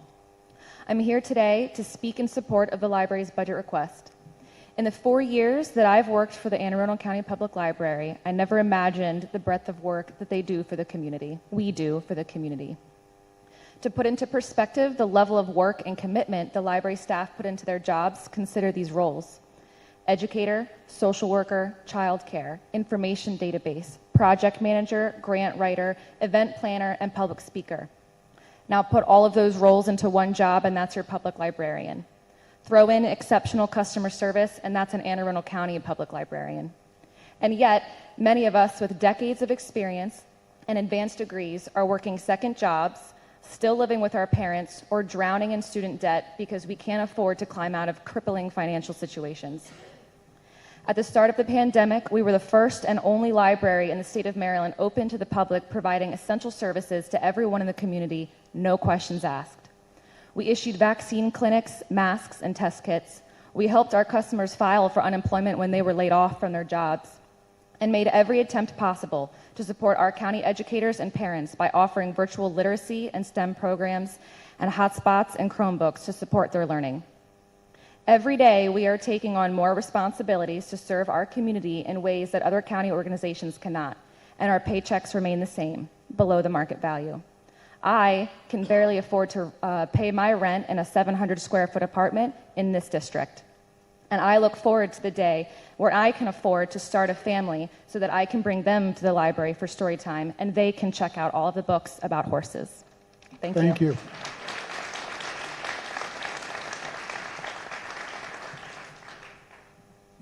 Good evening. My name is Michelle Mish McGee, and I am here to encourage you to fully fund Dr. Bedell's recommended budget for the school system, particularly with regards to staff salary increases. I am an Anne Arundel County resident, a product of Anne Arundel County Public Schools, and most importantly tonight, I am an Anne Arundel County educator. I spent my first 15 years as a teacher in Prince George's County Public Schools, but I made the decision to come back to AACPS after buying my first home in Annapolis. This was not an easy decision because returning to AACPS meant a pay cut. PGCPS, like AACPS, froze teacher wages, and the year that I left the district, I was scheduled to be paid on step 15, though I worked in education for 16 years. My salary would have been $82,450. Because I was starting as a new teacher in Anne Arundel County, I was paid on my correct step. So on step 16 here in Anne Arundel County, I made $79,873, almost $3,000 less than I would have made had I stayed in Prince George's County. If I was still there today, working a 191-day position, I would be making $92,815. Actually, I'd be making $10,000 more than that because I have my NBCT. However, in Anne Arundel County, I'm a school testing coordinator at North County High School. I make $90,258 as a 200-day employee. So I make $2,000 less working 9 days more, and I do not qualify for my stipend for National Board, but that's another issue. Teachers are not the only people who are suffering.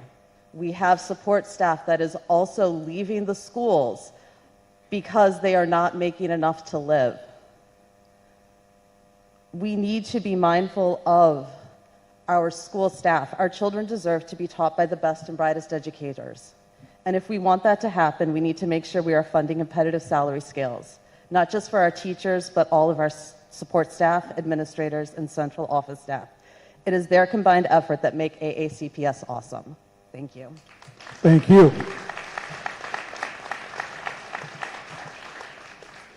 Heard a quote once I think is worth sharing with you. Can I share my quote? It says, if you can read that, thank a teacher. If you can read that in English, thank a soldier. The next folks coming to the microphone are the last 11 out of 38. We're doing excellent. Give yourselves a round of applause. We're staying on time. Jill, Sama, Robin, Helen, Melissa, Jennifer, and David. Please make your way to the microphone, and once you're there, please speak your name so we can hear you, and stay close to the microphone, please.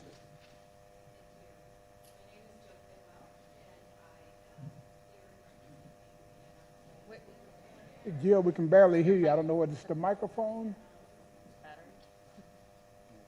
I turned it off. Oh. I just wanted to be able to reach it.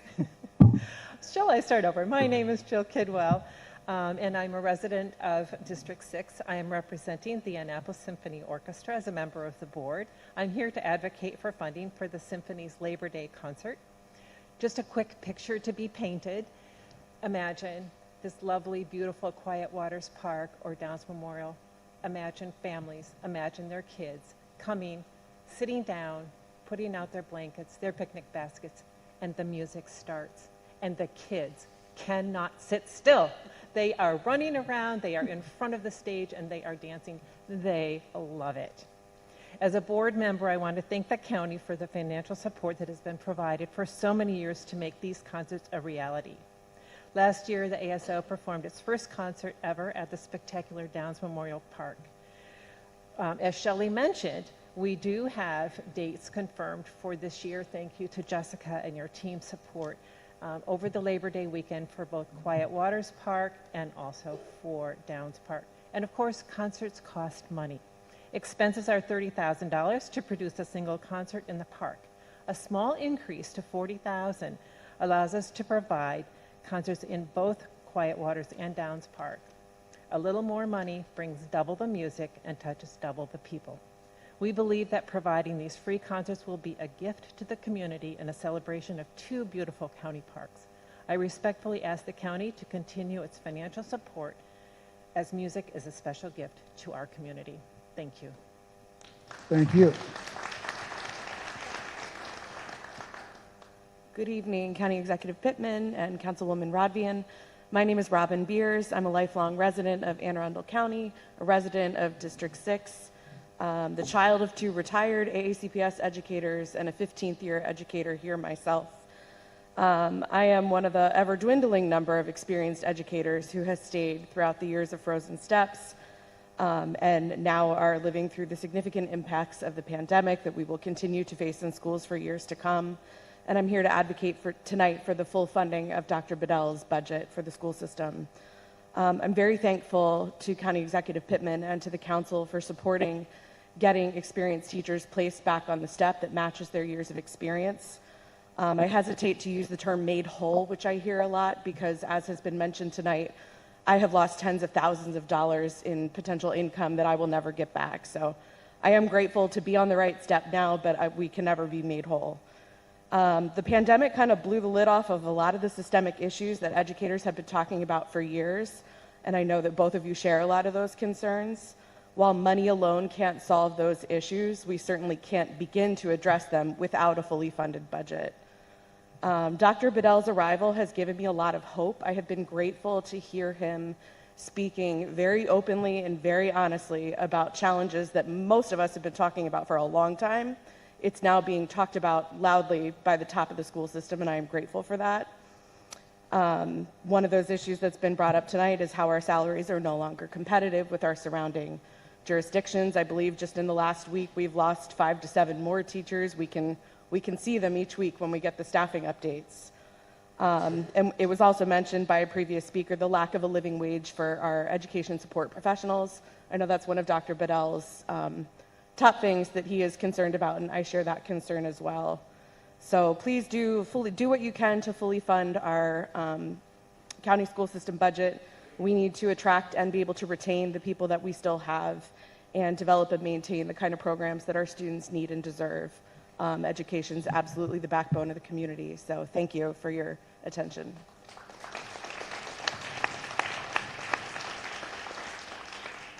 Good evening. I'm Jennifer Laszlo Mizrahi. We've heard many requests for funding. I'm here to talk about the need to raise revenues.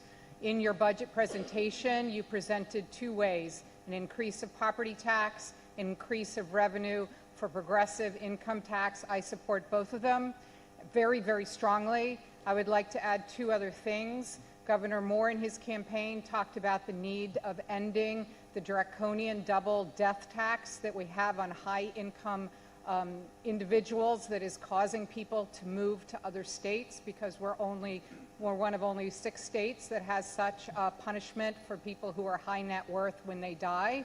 It will help keep some of the most affluent residents from moving to Florida and other places.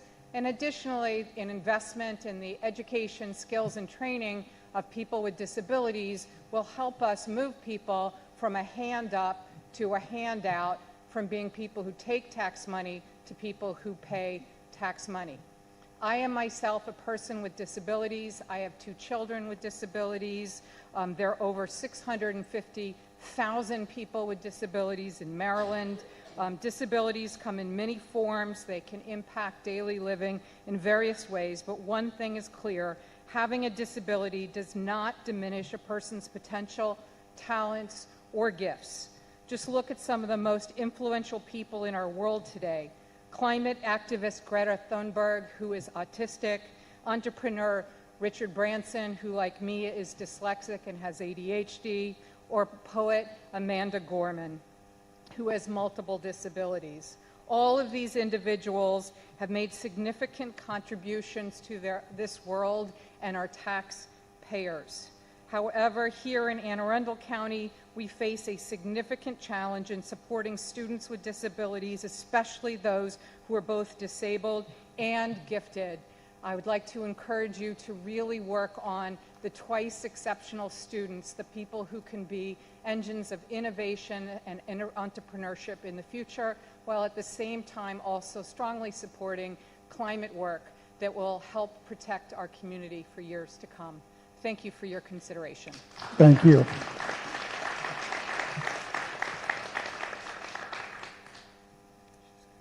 Hello, I'm Melissa Haydell, and I live in District 6, but I'm here representing the Anne Arundel County Food Bank. According to the most recent ALICE report, of the 212,687 Anne Arundel County households, 35% are below the ALICE threshold.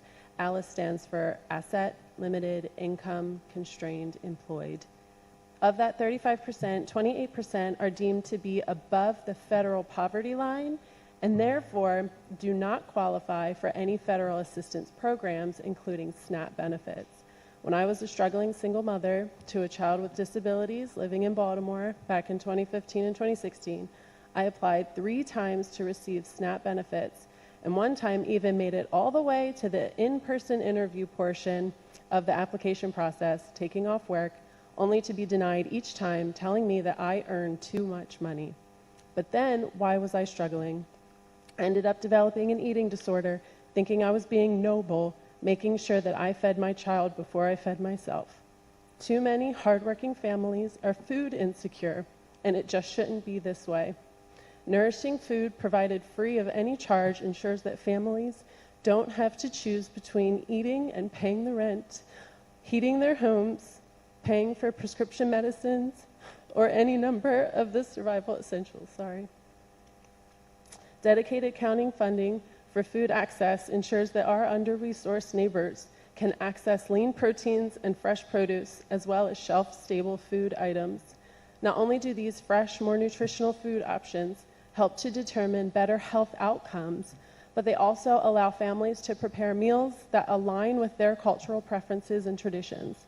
The Office of Emergency Management's coordinated response to recovery efforts for COVID-19 for the county, including the COVID Care Warm Line, phone bank, and food insecurity, were impressive and quite an accomplishment. But let's not give up on those families that are still struggling daily. Thank you.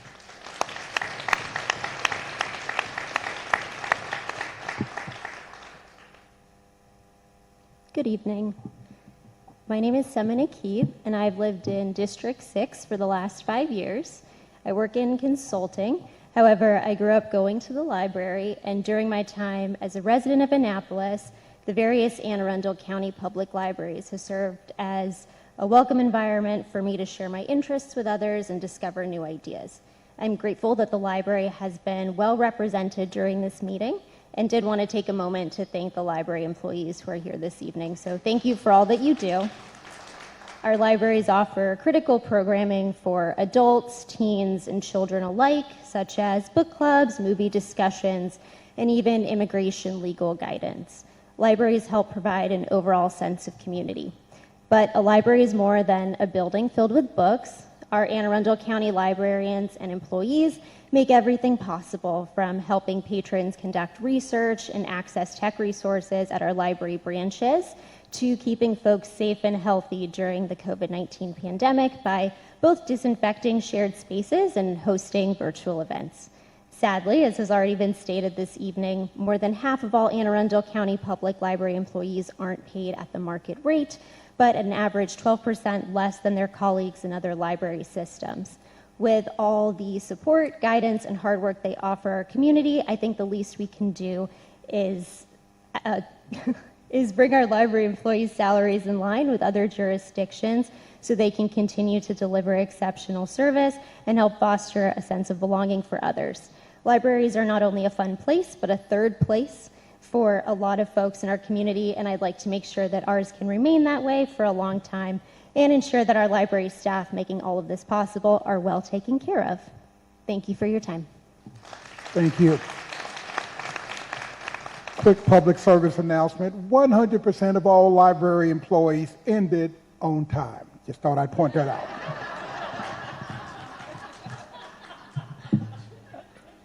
Good evening. I'm David Michaels. I am the Women's Program and Community Outreach Manager for the Chase Foundation here in Annapolis. I'm a resident of Annapolis. Today we were lucky to have as a guest at our benevolence group organization Vincent Muldoon, who's the new community, I believe, outreach manager here in the county. And he just had a little bit of a taste of what is currently brewing in the background, sort of a larger crisis.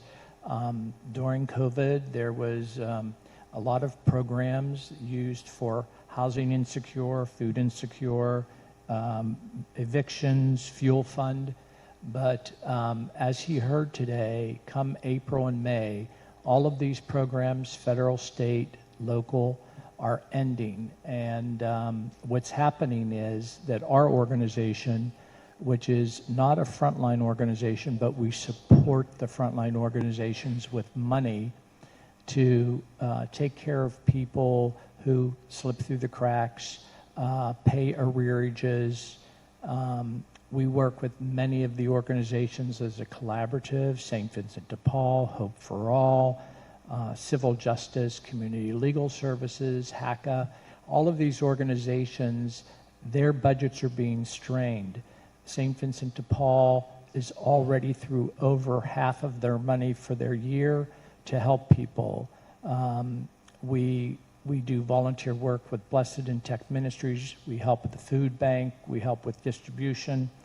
But what I've found is, and this is a conversation, I just met Vincent tonight personally, and we hope to take a meeting, but we're looking to form possibly a central hub supported by the county, so that we can help coordinate and oversee a better distribution and access of the services that many of these organizations provide. And so I don't have a particular ask other than be prepared for us to make an ask. And thank you for your time. Thank you. All right, so we've reached that point in the program where we're down to 4 people who signed up. If they come to the microphone, if you did not sign up but would like to speak, please make your way to the microphone as well after I call the last name. Aaron, Sarah, John, and Mike, could you please make your way to the microphone, please? Don't forget to state your name and speak directly into the microphone. And if you did not sign up but would like to speak, please go ahead and jump in the line. Hi, I'm Erin Lorenz Hansen. I live here in Annapolis, and I also teach here in this building. So I just wanted to start off by saying thank you again for the increases that have come to AACPS teachers over the past couple of years. They've made a tremendous difference to me and to my family, which just in time because we're getting our second daughter in June. And that's what I wanted to speak to, is the difference that has made, and the fact that now me and my colleagues can make plans for our future because of what's already been done. And we do need to continue that process. We don't have goals that are much different than anybody else. You know, we want to have a family, we want to buy a home in the community that we love, and we just want to be able to live our lives. And we're finally able to really do that. And we want to keep that going. We all want Anne Arundel County Public Schools to be the best place for our students, and so that means making sure that we can recruit the best of the best and retain the tremendous talent, skill, and commitment that we already have. And I know some very difficult budget decisions lay ahead. I wish you good luck. And we have a real chance to build a culture that values what schools do for our community's children. I also wanted to say, having listened to a few people tonight, that I say this in solidarity with all members of the Anne Arundel County Public Schools staff, as well as the wonderful librarians who are here. Love you guys. You're great. And that is all I have to say. Thanks. Thank you.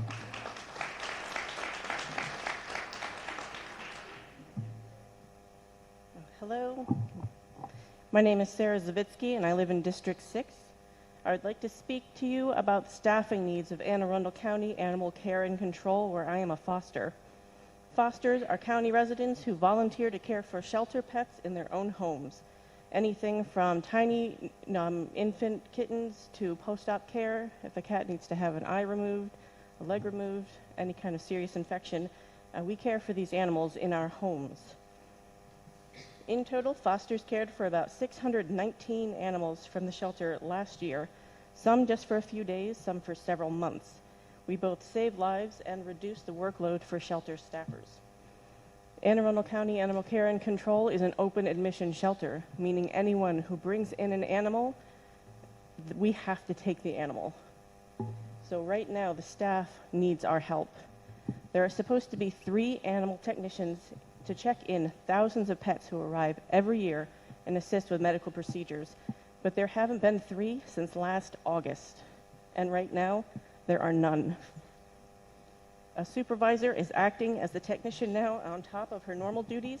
The situation is so dire that a board member of the Volunteers nonprofit group who moved to Maine just came back to help with the pet intake for a month entirely on her own dime. Volunteers donated more than 15,000 hours of free help to the shelter last year, in addition to the countless hours we fosters also contributed. Volunteers take some of the burden off the shelter staff, but there are jobs volunteers simply cannot do, such as be animal care and control officer. These officers are county's 911 for animals.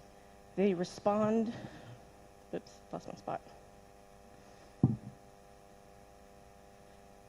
They respond when animals are in medical distress, when stray pets are found, when claims of animal...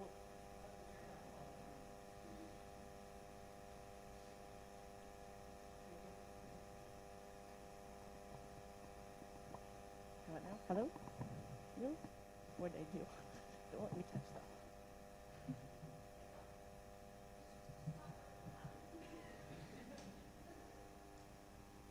that. Hello? Okay, there we go. There are so few officers right now that effective today, the shelter has cut back the hours that its officers are available to help the public. Please approve Animal Care and Control's budget request for additional staff. Thank you. Thank you.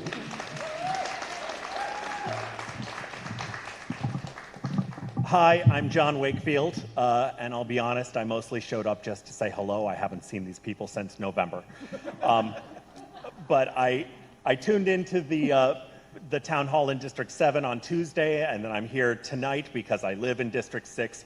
I wanted to say I'm glad to see some of the District 6 priorities. Specifically, the Crownsville Hospital Memorial Park made the list. I know how important that project is to the county executive, as it is to me. And I was pleased to see that there is attention being paid to things like bike lanes and sidewalks. We have a lot of great trails in the area that are difficult to get to without first hopping in a car.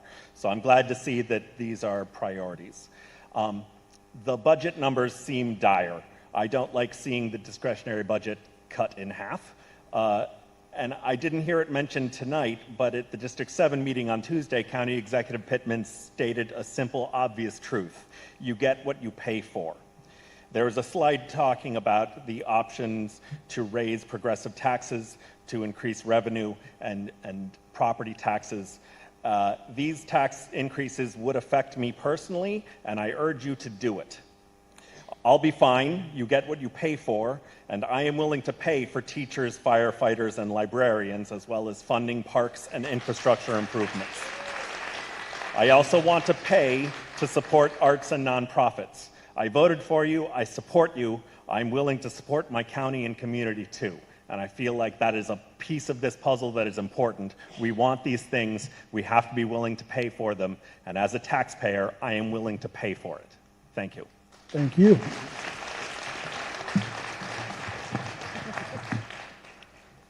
Good evening, County Executive Pittman and Councilwoman Rodvian. My name's Janet Norman. I'm the chair of the Annapolis Education Commission. We're tasked by the mayor and city council to make recommendations to the Board of Education for the Annapolis cluster. We hope you will fully fund the board's budget sent to you. As mentioned, the 2,150 learners here at Annapolis High are the dynamic future our society needs. If they lose their way and don't get connected into a productive future, the older generation here is impacted as well as our young people.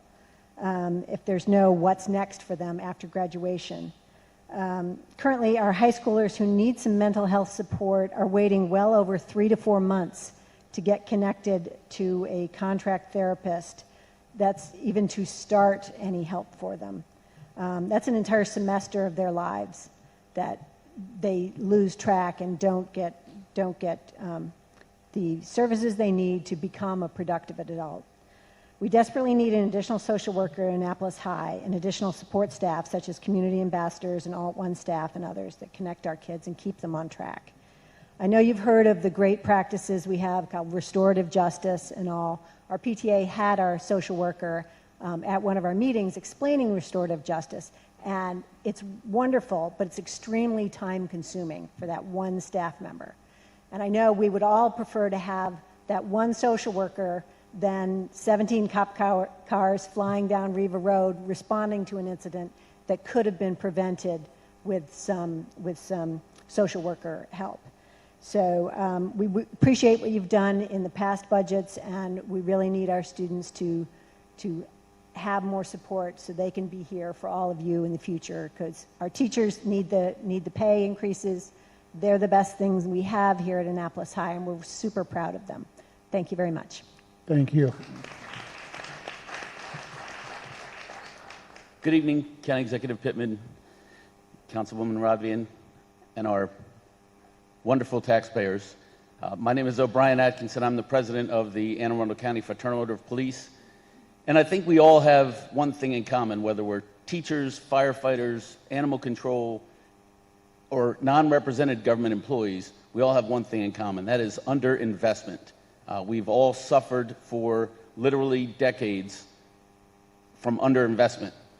We've had politicians, or I guess elected officials, who are more interested in budget cuts and headlines than they are in the safety of their citizens, the public safety, the education of our kids. And that's unacceptable. It has cursed us all for years. They have us competing with each other for funding year after year. And it doesn't do anyone any good. It doesn't do our citizens any good. It doesn't do the children any good. And, I think our taxpayers, who everybody says we're saving, ultimately suffer from the underinvestment in county government. And so I wanted to bring that forward. Hiring and retaining good police officers takes investment. Our officers are still working mandatory overtime shifts and 12-hour days in our attempts to cover minimum staffing requirements in this county. Ms. Rodvian, you'd said that when you were first elected, actually before you were first elected, you said, "I believe that appropriate staffing is key to the success of any organization's mission." You told us that you would work to ensure that police officers are paid salaries competitive with neighboring jurisdictions, and you'd be willing to work towards adding positions to bring our police force up to an appropriate level. I know you can't do that yourself. You can only work with the budget that you were given. I'm hoping that this budget provides extra police officers and the salaries needed to hire and retain good officers in this county. Thank you very much. Thank you. One other public service announcement. We were supposed to stop somewhere around 7:45. You might want to check your watches and note we're way past 7:45. So let's try to be mindful of that 2-minute time frame as we move forward. Please state your name and speak into the microphone. Thank you. My name is Lauren Keslak, and I am a volunteer and a foster at Anne Arundel County Animal Care and Control. The shelter is responsible for the intake and care of county animals no matter what. Are they a stray, surrendered, mandatory impound, or protective custody? And sometimes those dogs are there for years while their cases are played out in court. The shelter also provides many necessary services, from low-cost humane euthanasia, rabies and microchip clinics, and programs to keep pets with their animals while they're in crisis. To perform these essential services, the shelter has to be fully staffed and have a fully functional facility, and right now we have neither of those things. The hiring process is slow, the turnover is high, staff is overworked and underpaid, and the job is very hard. Workers at the shelter see both the best and worst of humanity, heartbreaking situations as well as bear witness to overwhelming great joys. NIOSH, the National Institution of Occupational Safety and Health, has flagged veterinary and animal care workers for suicide rates up to 5 times the rate compared to the general population. These numbers are from 2019, prior to the pandemic and the staffing crisis that has hit just about every veterinary facility as well as shelters and rescues across the country.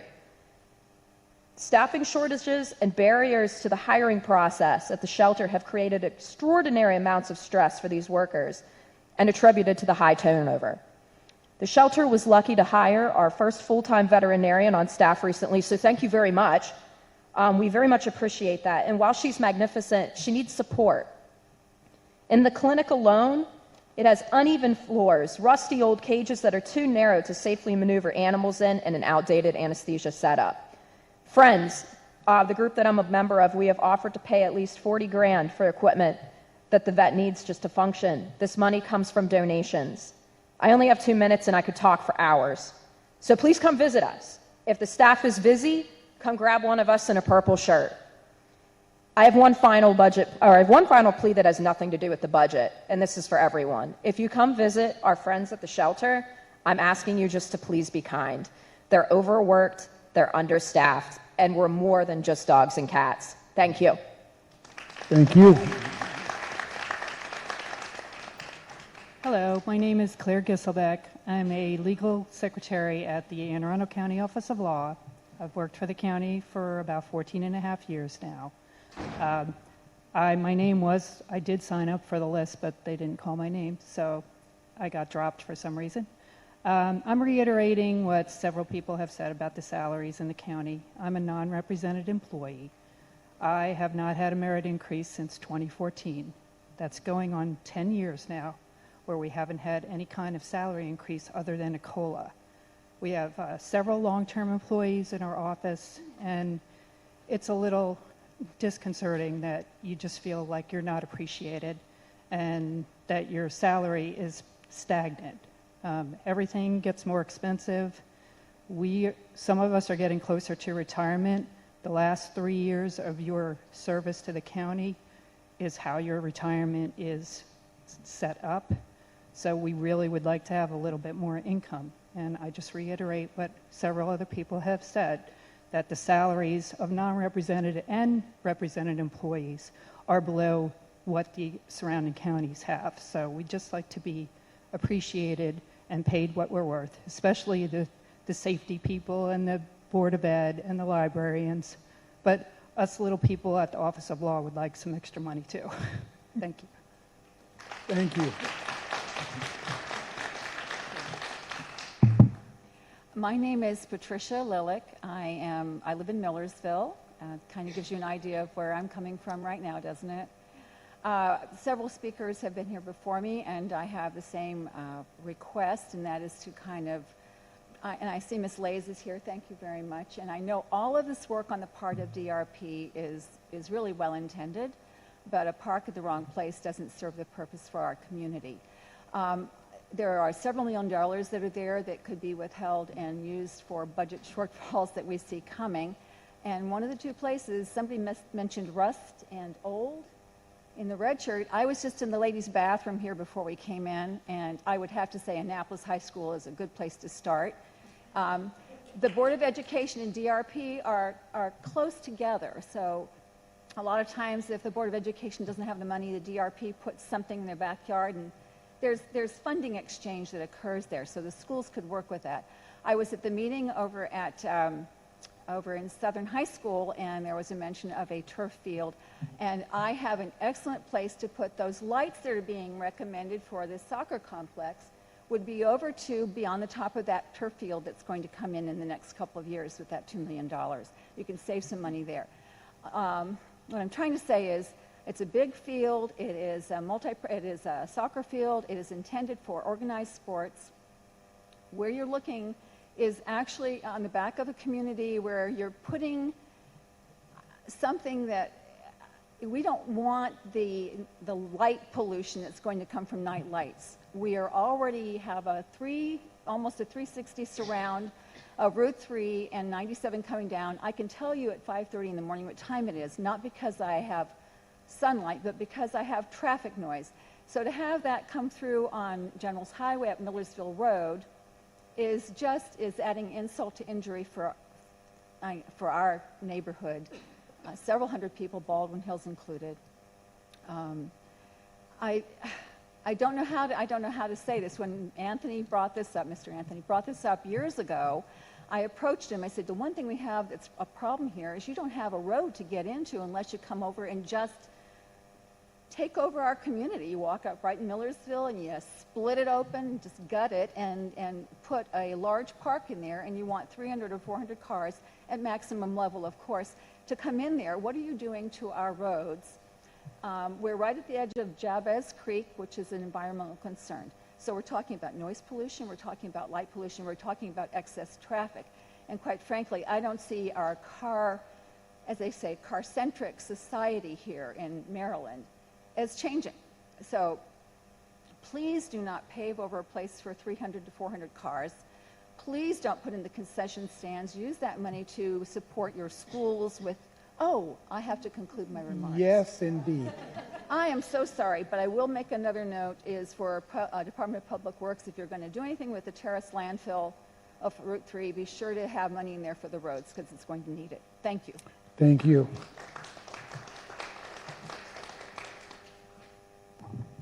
Good evening. My name is Bridget Gatens. I work in the finance department for the library. I had no intention of speaking tonight, but got inspired by my colleagues and everybody here. My story is that I've been there 5 years, but I would have been with the library many years before, except the salaries never reached anywhere near the range that I could live off of. And I am a resident of District 6, and even now, love my job, would be here one way or the other. But just to share, during the pandemic, our finance department, which is all of 5 people, had never had telework. We had no facility to work from home, and we scrambled. We used our own computers. We made it up as we went along, and we never stopped working. Our staff in the branches, same thing. Our library takes advantage of grants. We have an amazing foundation that fills in the gaps for us, but we can't change the salary situation with those things. We apply for everything we can. You're preaching to the choir as a finance person. I know everything that goes into a budget, but for us, the people are amazing, and the only way we can continue is for these people. And I can tell you, probably at least half of our staff have second jobs, myself included, to be able to live in Anne Arundel County. And so all of the things that we do, I always claim that I have a program and outreach personality with a finance brain. So I love both sides. But the people, I can guarantee you, do so much more than what they punch a clock for on our team. And it's an amazing group of people. And I just ask that you always consider that. We're here for everybody. We're non-political. We're just here to teach, educate, enjoy. We have fishing poles. We do cooking classes. We do line dancing classes. It's just not about books, but it's all about the people of Anne Arundel County. Thank you. Thank you.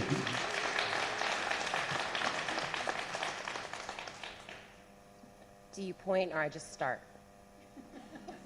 Should I just start? Just start. All right. You got My it. name's Christina Lopez. I am with Animal Care and Control, County Executive Councilwoman.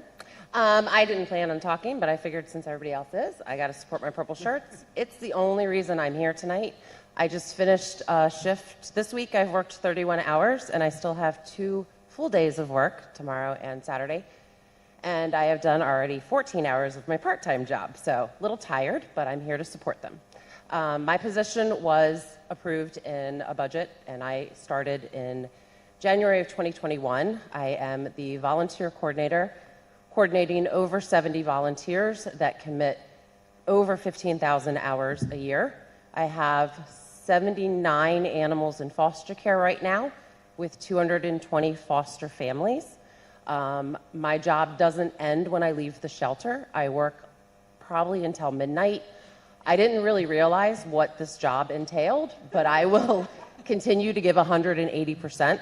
I do events around the county. When the county asks us to come, I jump and I come. I want to be part of the community. I've lived in District 6, which I didn't even know was a thing until they started going to meetings. I didn't know we were a district. But I've lived here since '97. I've paid taxes. I've worked in this county. I'm going to the orchestra, both of them. We're bringing purple shirts and animals.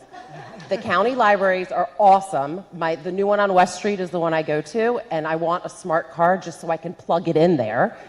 And everything that everybody said, everybody should get what they want. So, thank you.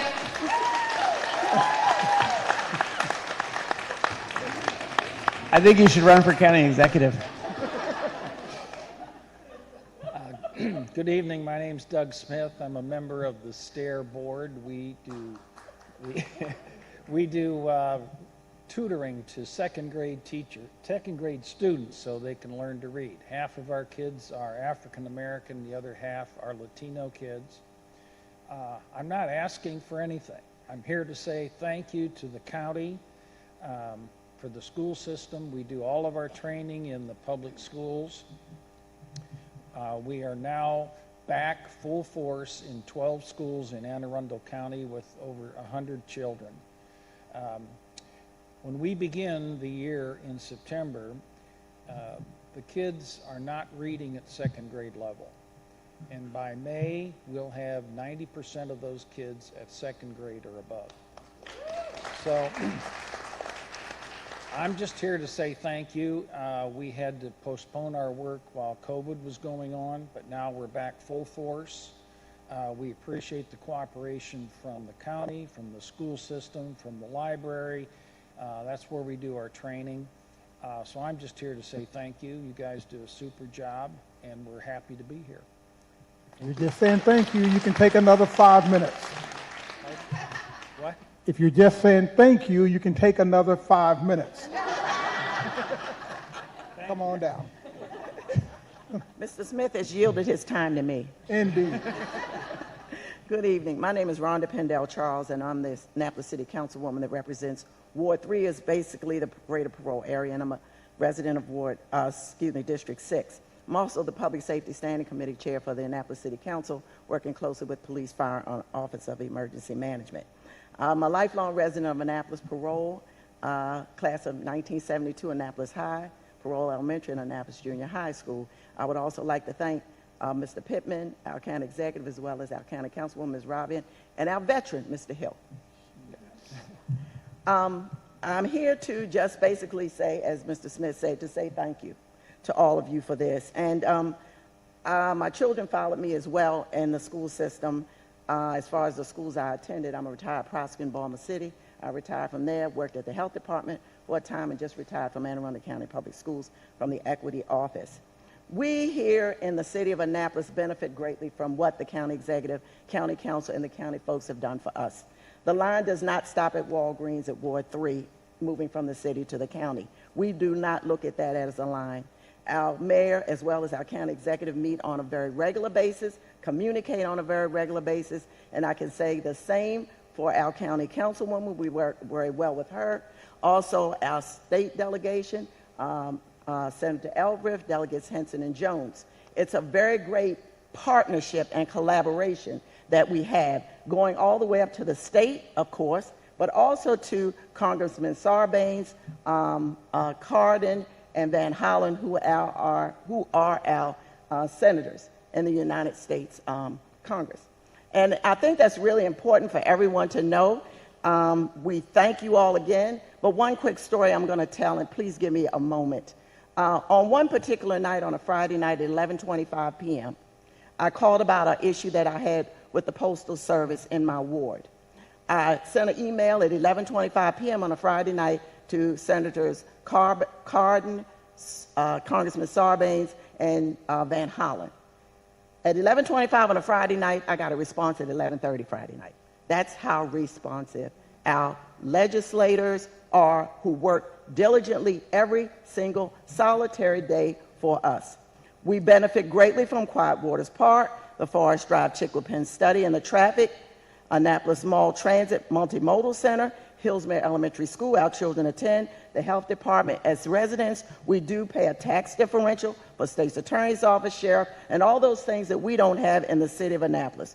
So I thank you all so very much, and a shout out to Ms. Rose Tasker, who was here earlier, who turned Van Bocklin Elementary School around years ago at a lightning speed, fast pace speed, and she deserved all the kudos in the world for an Anne Arundel County Public Schools principal who did a fantastic job. Thank you. God bless everybody. Be safe. Thank you. And we have our final speaker of the night, who will take a maximum of 10 seconds to tell us what's on her mind. That's right. My name is Elvia Thompson. I'm co-founder of Annapolis Green, a local nonprofit, and a resident of District 6. And what I'm going to suggest won't cost you any money.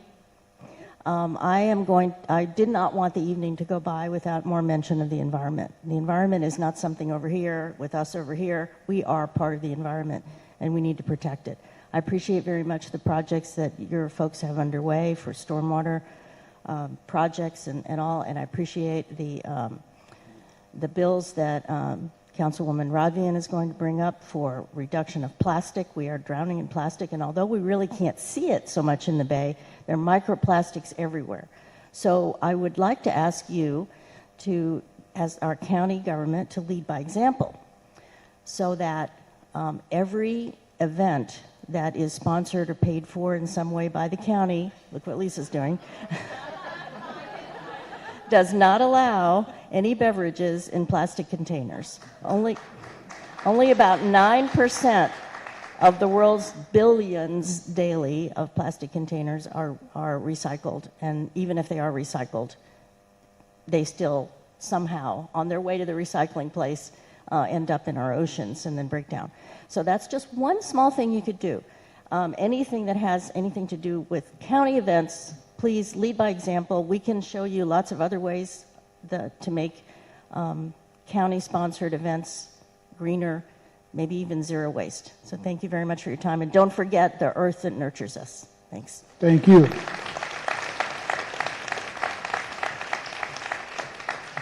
Speaking of thank yous, I want to thank all of you for joining us here this evening and being on your best behavior. At this time, if you have any questions that did not get answered, you have an opportunity to share those via email. Is there going to be an email thing flashing, Jenny? If not, the email is budget-comments with an S at aacounty.org.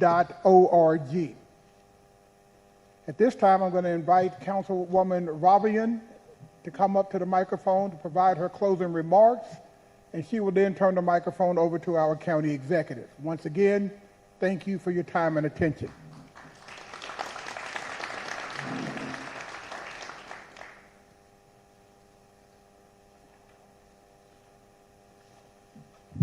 I promise I will make this very quick because I know at this point everybody's probably very ready to go home, but I wrote down notes for every single speaker, so I hear you. And I just want to say thank you, and you remind me why I'm so happy and honored to represent District 6, because what I heard was speaker after speaker after speaker wanting to do more for their community, for the people that they serve, for the animals that they serve, for people in need, for young people, for people in all walks of life. So I'm just very grateful that that was here tonight. I also want to just note that we had a couple speakers mention revenue, and that's obviously a very difficult topic. But I heard actually quite a lot of applause when the topic of we are willing to pay more came up. And I just wanted to confirm, I don't want to ask you right here, because if you're like, no, I don't want revenue, you might not be willing to share that right now, but please come and talk to me, because that, you know, you looked at the same numbers I did, and so we're going to be making tough decisions, and we want to know what is acceptable. You know, I think that, actually, no, it was one of the speakers here. Ms. Lopez? Is that? Oh, you said something. No. You said, I want everyone here to get what they want, or to get what they asked for. And honestly, I forgot to thank teachers, just because I didn't go to school here. I was in Montgomery County. it's okay. I'm a teacher in my day job, but I really feel the same way. And so obviously, like I said, we have tough decisions to make. So If this is something that you are comfortable with doing, like you're willing to chip in a little bit more, please make that clear, because that makes it easier for the county council and the county executive to actually make those moves, because obviously no one goes and says, hey, I'm going to run for office and raise your taxes. You know, that's just not what people generally do. So we need your support. So thank you very much. And I'm so grateful to represent District 6. Everyone here cares about, you know, you're here because you care about your community and the things that matter in your neighborhood. So thank you so much.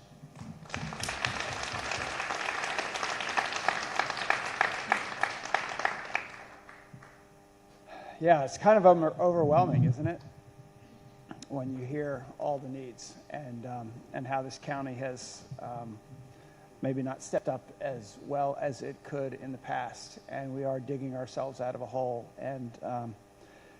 But it was heartening to me to hear the testimony tonight. I was at the governor's State of the State address yesterday, Wednesday it was, and it was a pretty amazing speech, but about half of it was about service and a new program to offer a year of service for high school graduates. But then he went into talking about state government service, and he talked about a lot of individual state government employees, and it's kind of what I'm hearing tonight, and it's heartening. I mean, we are talking about funding public servants to do public service for a large part of our budget. Most of our budget is what that is. And there's the capital budget as well, but it's heartening to hear it. You know, we've had the union from the police department, the union from the fire department, we've had library employees, we've had teachers. We had a lot of teachers today, I was glad to see. I think my first year, the budget town halls were flooded with teachers. Then they got some stuff, and they kind of weren't showing up for a while. And I said, look, if you really want it, speak up so that your neighbors hear it. And we heard that tonight. But these are all public servants, and thank you for your service, all of you. And we will never forget you in our budget deliberations. But it was kind of cool to hear people talking about funding the arts for Maryland Hall, the symphony, and I'll just tell you, you're going to get your $40,000 again. I wish everybody else's ask was that small. They tell me I'm not supposed to make promises at these, but it'll certainly be in the budget request. But, you know, some great nonprofits, the Literacy Council doing great work. I was glad to hear about water access, the need for that. We haven't heard about that this year quite as much as we've had. We've had some issues over water access, and it is a struggle, and we're going to continue doing more of it. And I actually have a vision for Anne Arundel River Days, where we not only have access, but create events around the water, where on Saturdays at a different river in Anne Arundel County, we're the land of rivers, right? Colleen is into it. Been talking about this for 4 years, and we're going to do it. Where not only do you come to the festival and you learn about the history of that river, and the river keepers are there, and you've got live music, and you got face painting and moon bouncing and all those fun things, but free boat rides for all, where private boat owners come in and then they take you out on the river on the boat. So big fan of water access. It's the only way we're going to save the bay, is we get people connecting with it. The food bank, you know, I was so glad to hear some of the, you know, both heart-wrenching stories, clearly with some history behind them, as well as some of the organizations that benefit from the food bank. And that's not the only thing that has grown because of the pandemic. The needs, I think, were there already, but the funding came from the federal government. And so, along with all these other things, the ARPA money, the CARES Act money, that's all ending, and we have no continue that, and food is probably top of that list. Again, not making promises, but that was a promise. So glad to hear about the election, the need for election workers. They do come to us with requests for increase in pay for election workers. They hardly get paid, and it is getting more and more difficult, more and more conflict, more and more training. Glad to hear Jennifer Mizrahi talking about folks with disabilities and bringing them into the workforce. I like to say different abilities rather than disabilities, but there's so many new words that probably won't stick. Glad to hear Chase Foundation and David Michaels. I had heard about your conversations with Vincent and the work that a lot of those churches and organizations are doing. for rental assistance eviction prevention. It's actually getting worse. There are more people now getting evicted than there were even during the worst of the pandemic, and we have to continue that rental assistance funding. And of course, our animal care and control friends who, I mean, it hurts to hear when we don't have the technicians there, particularly. And so we not only need positions, but we need to fill the positions that we have because it's such hard work. So we're going to do a bit of a assessment of what's going on there, and really, you've got a lot of asks, and you've got to figure out how to deliver much better than we have. And thank you, John Wakefield, for offering to pay more taxes. We'll call you and send you a bill, maybe along with everybody else. But no, I think this was a great evening. Thank you, everybody, for showing up and speaking up. Oh, and then I did not mention the Millersville Park. There is a meeting March 4th. I know the community has requested. We will continue even more as planning is underway there's a stakeholders group that I believe has got a plan for 4 user groups that are sports groups and 4 community groups, and hopefully that was what I was just told. You can talk to Jessica Lay, she's here. And March 4th is the first meeting, but that will be, I think we've all been clear, there will be ball fields there. And ball fields are put in communities, and some like it, some don't, but that's the way it's done in this county, that they do have neighbors. But we do want to make them, and I think more and more we've been making them, combining them with other community amenities, so it is a community park as well. So I believe that we can create something that people are going to actually appreciate once it's there. That's the goal for all the Rec and Parks programs. But they are controversial at times. So, but thank you for being here, and I'm sorry if I offended anybody with the comparison with the Provinces Park and Millersville Park and the way people felt about it. But the communication is, I feel sometimes maybe I'm not straight enough with people, and I have to speak back what I actually feel, and it's sometimes a difficult conversation. So we'll keep it going.